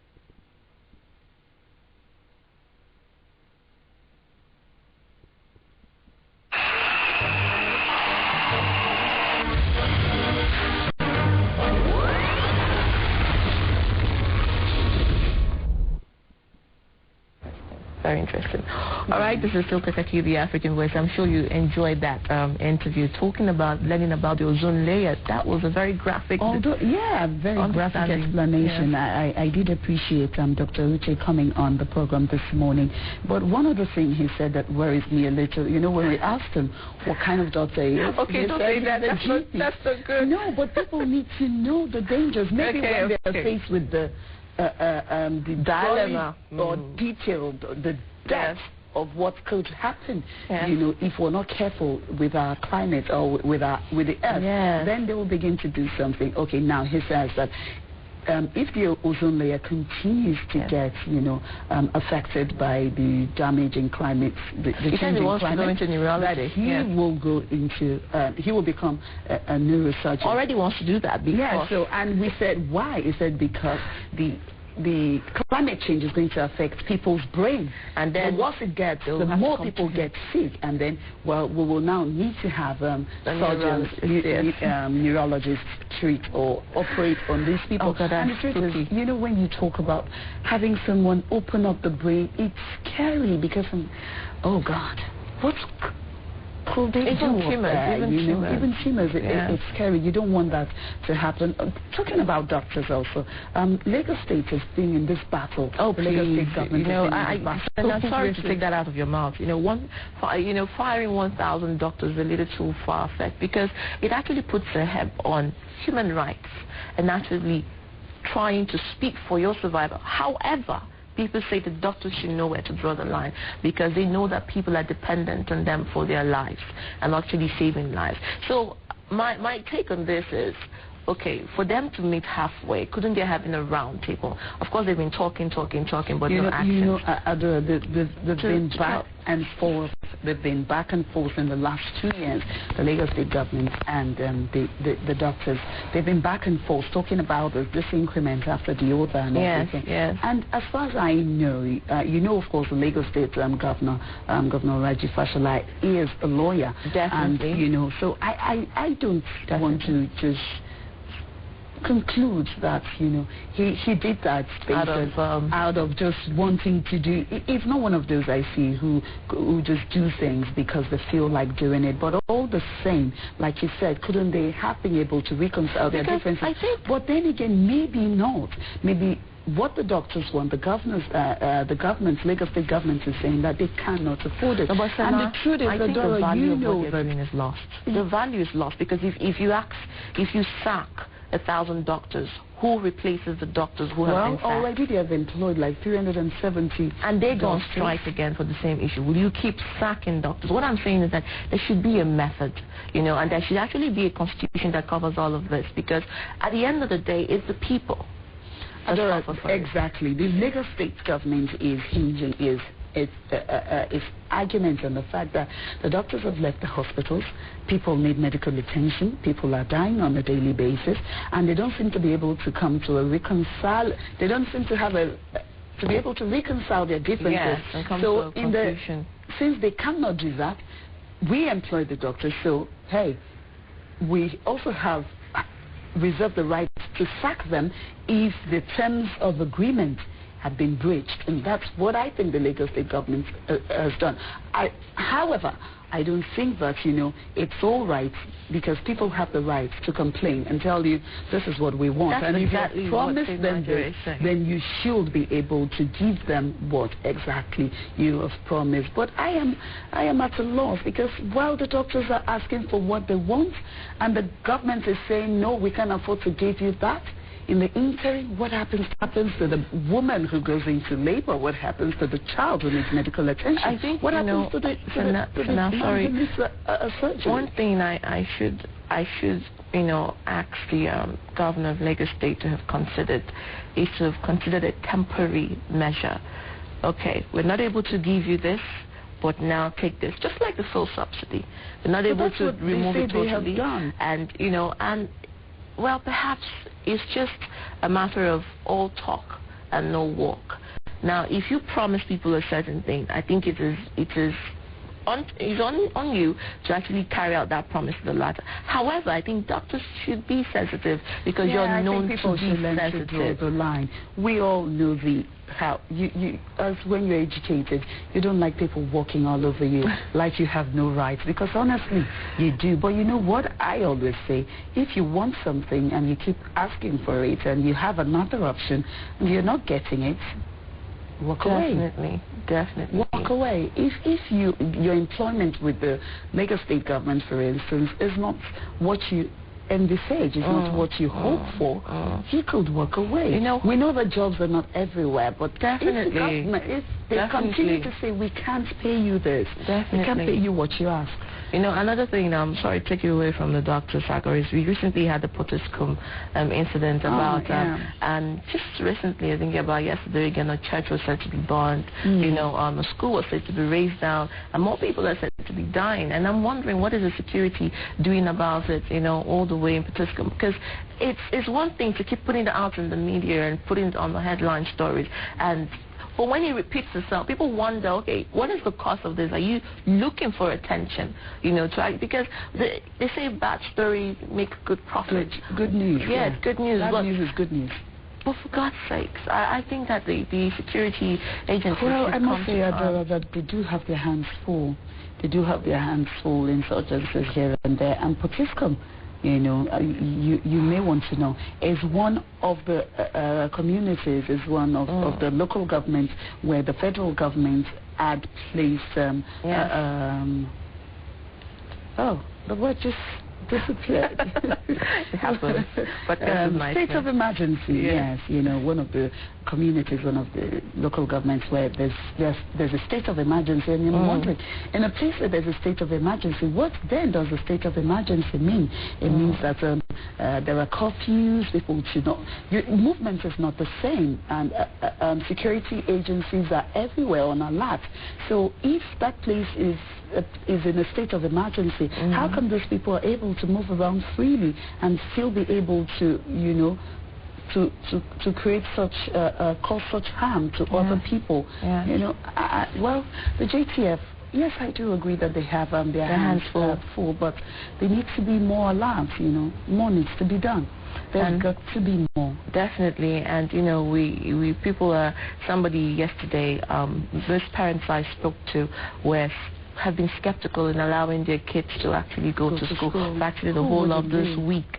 And you know, when you talk to them and ask them, they say, we don't know what will happen. We don't know if this Boko Haram will carry out the threat. And what if it does happen? Perhaps I might not be able to get to my child or my ward, you know, halfway on time. So I beg, you know, I beg the federal government, the president. I know that you're doing all you can, but I think you need to do more. Your best isn't good enough yet, and we urge you. Well, we have to take a break to go delve into newspaper review.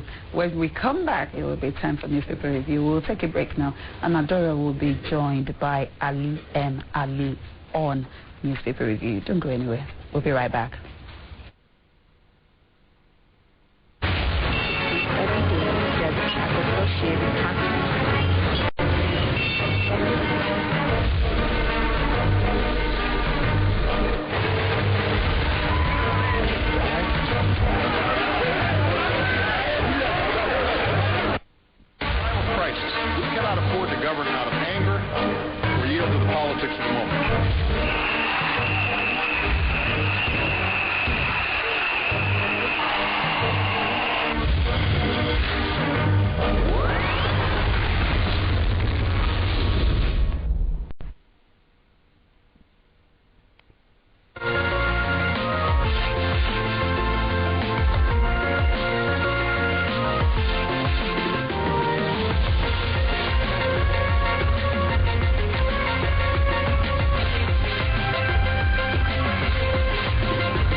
very good morning to you still. This is Kaakaki, the African Voice. Now, time for us to talk about what the newspapers are saying as their major headline stories. And I'm joined by Ali M. Ali, good morning, Ali. Yeah, good morning. Good morning. Like I was saying to you, dressed like the bourgeoisie. Well, I don't feel like one. You said the death of Naira against the dollar. Actually, I'm mourning the death of Naira. That's why I'm in black. Mourning the death of Naira, indeed. Yeah. All right, let's start with Leadership newspaper. We'll go first by what the papers are saying. Leadership is saying Naira Malta opens can of worms and banks use fake firms to crash capital market. Riders going on fingers. 4 banks, Afribank, Intercontinental, Union, Finbank, alleges 95 illegal firms used to transfer 57 billion naira depositors' funds. Last, rider says Okereke Onyike bought yacht, Rolex watch for 223 million naira. Next is Daily Sun, talking about Okereke Onyike as well. It says capital market probe, Okereke Onyike blew 1.3 billion naira on trips, and of course the rider saying 223 million naira also spent on wristwatches, luxury yacht, which it tells reps panel. The Nation, Okereke Onyike seems to be making waves in the news this morning, blew 186 million naira on Rolex watches. Arumote and House Capital Market probe, and of course Stock Exchange spent 37 million naira on yacht, with council members shared 1.7 billion naira surplus, 1.3 billion naira spent on business travels, and of course we have the other storyline saying Lagos sacks 788 doctors, medical guild kicks. People's Daily, how Okereke Onyike plundered NSE, Nigerian Stock Exchange by OTE, 1.7 billion naira shared to council members, 1.3 billion naira spent on travel expenses, and 187 million naira on a yacht, and 185 million naira on Rolex watches, making waves as riders on People's Daily. We'll go into Nigerian Tribune. Lagos sacks 1,000 striking doctors. NMA threatens to shut health services. This day talking about Lagos fire, 788 doctors over strike, recruits 373, and of course we're going to power, saying federal government admits planning mistakes on the power sector. Now that is above the masthead, we have go on. We did everything to avert civil war, and Jonathan orders IG to find Oyerinde's killers. Vanguard newspaper, Lagos sacks 788 striking doctors, 373 newly appointed doctors to resume duties. No regrets, says Medical Guild. NMA gives government 24-hour ultimatum to reverse order, and that is making waves in the Vanguard newspaper. Nigerian News Direct, NMPC GMD offers us bribe in dollars. Reps committee states allegation is baseless coming from NMPC as the rider, and that is Nigerian News Direct. Nigerian pilot, Intercontinental Bank's 21 billion naira loan scam, and that is coming on the face of the Nigerian pilot as the major head. Sanusi Saraki in fresh trouble. He acted within his mandate, CBN spokesman says, and that is the major story for Nigerian pilot. The Road newspaper is talking about Tambuwal, says politics isn't waste and theft, says Tambuwal, and that is the major headline story there in the Road newspaper. The Daily Trust, health workers begin national strike. Lagos sacks 788 doctors, and that is above the masthead. Major story making its way, says curfew in Potiskum after protest over market massacre, and that is coming in the Daily Trust as on the front page as a major story. National Accord. Let's see what National Accord is bringing us. There's no going back on hike in electricity tariffs.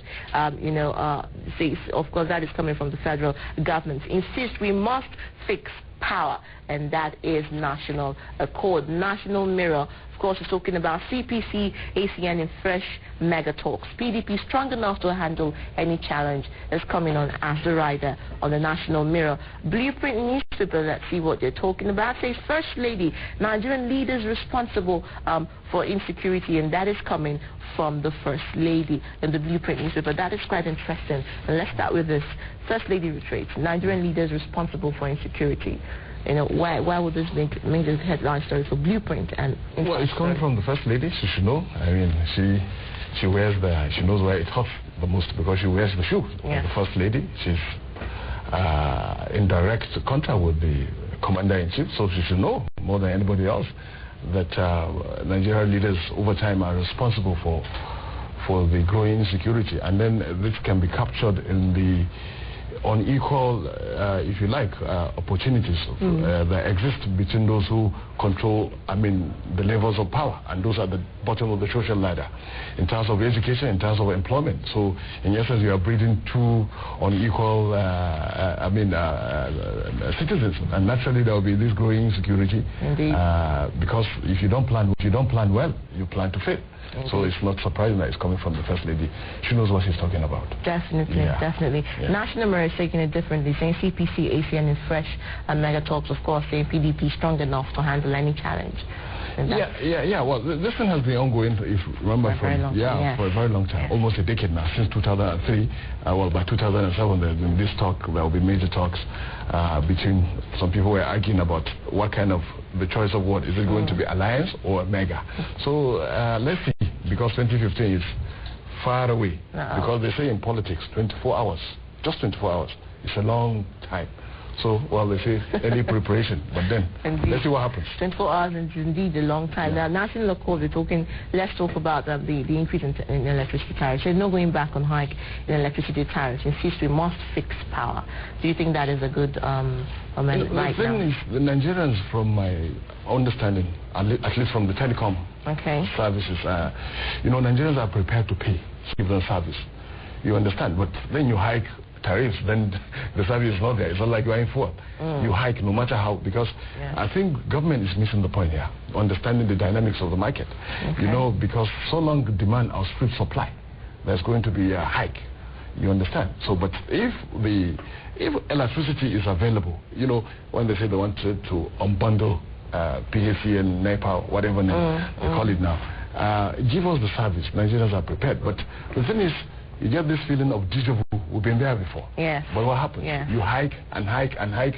At the end of the day, people, people like and I'm sure, being a citizen yourself, you generate your own power, you do your own boho. So, whether they go back or the government does that or doesn't, the thing is...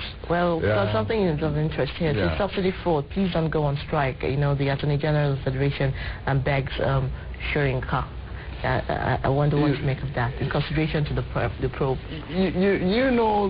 Save Nigeria group, I guess, is what he's making reference here. Going on strike. The thing is, like what happened early in the year when Nigerians across the usual divide united, the fault lines of ethnic and religious differences were blunted. Because here we are, Nigerians, we are all challenged by one, a common enemy, a hike in fuel price. Now, it's grounded the country, really, like for the duration it's lasted. It's amazing that, if you remember very well, hundreds of billions of naira was lost to the strike. So I can understand why the Attorney General would not want the Save Nigeria group or the Occupy Nigeria group to Occupy Nigeria again. Precisely. All right. That is National Accord. If you want more insight, please go to page 2 of the National Accord newspaper to get an insightful read from that on that. And Daily Trust talking about curfew in Potiskum again after protest over market massacre. Of course, we understand that, and demonstrators took to the streets in Potiskum yesterday to protest what they called failure of security forces. Yes, and you can see clearly from the choice of the story. Look at Daily Trust is it's marked difference from the other newspapers. Most of them that led with the and then this is understanding your market. Their market, because none of the papers so far we reviewed even bothered to give a fleeting reference to what's happening in the market. Indeed. But you see, Daily Trust, because aware of its own market, you understand. And now it's given this something prominent.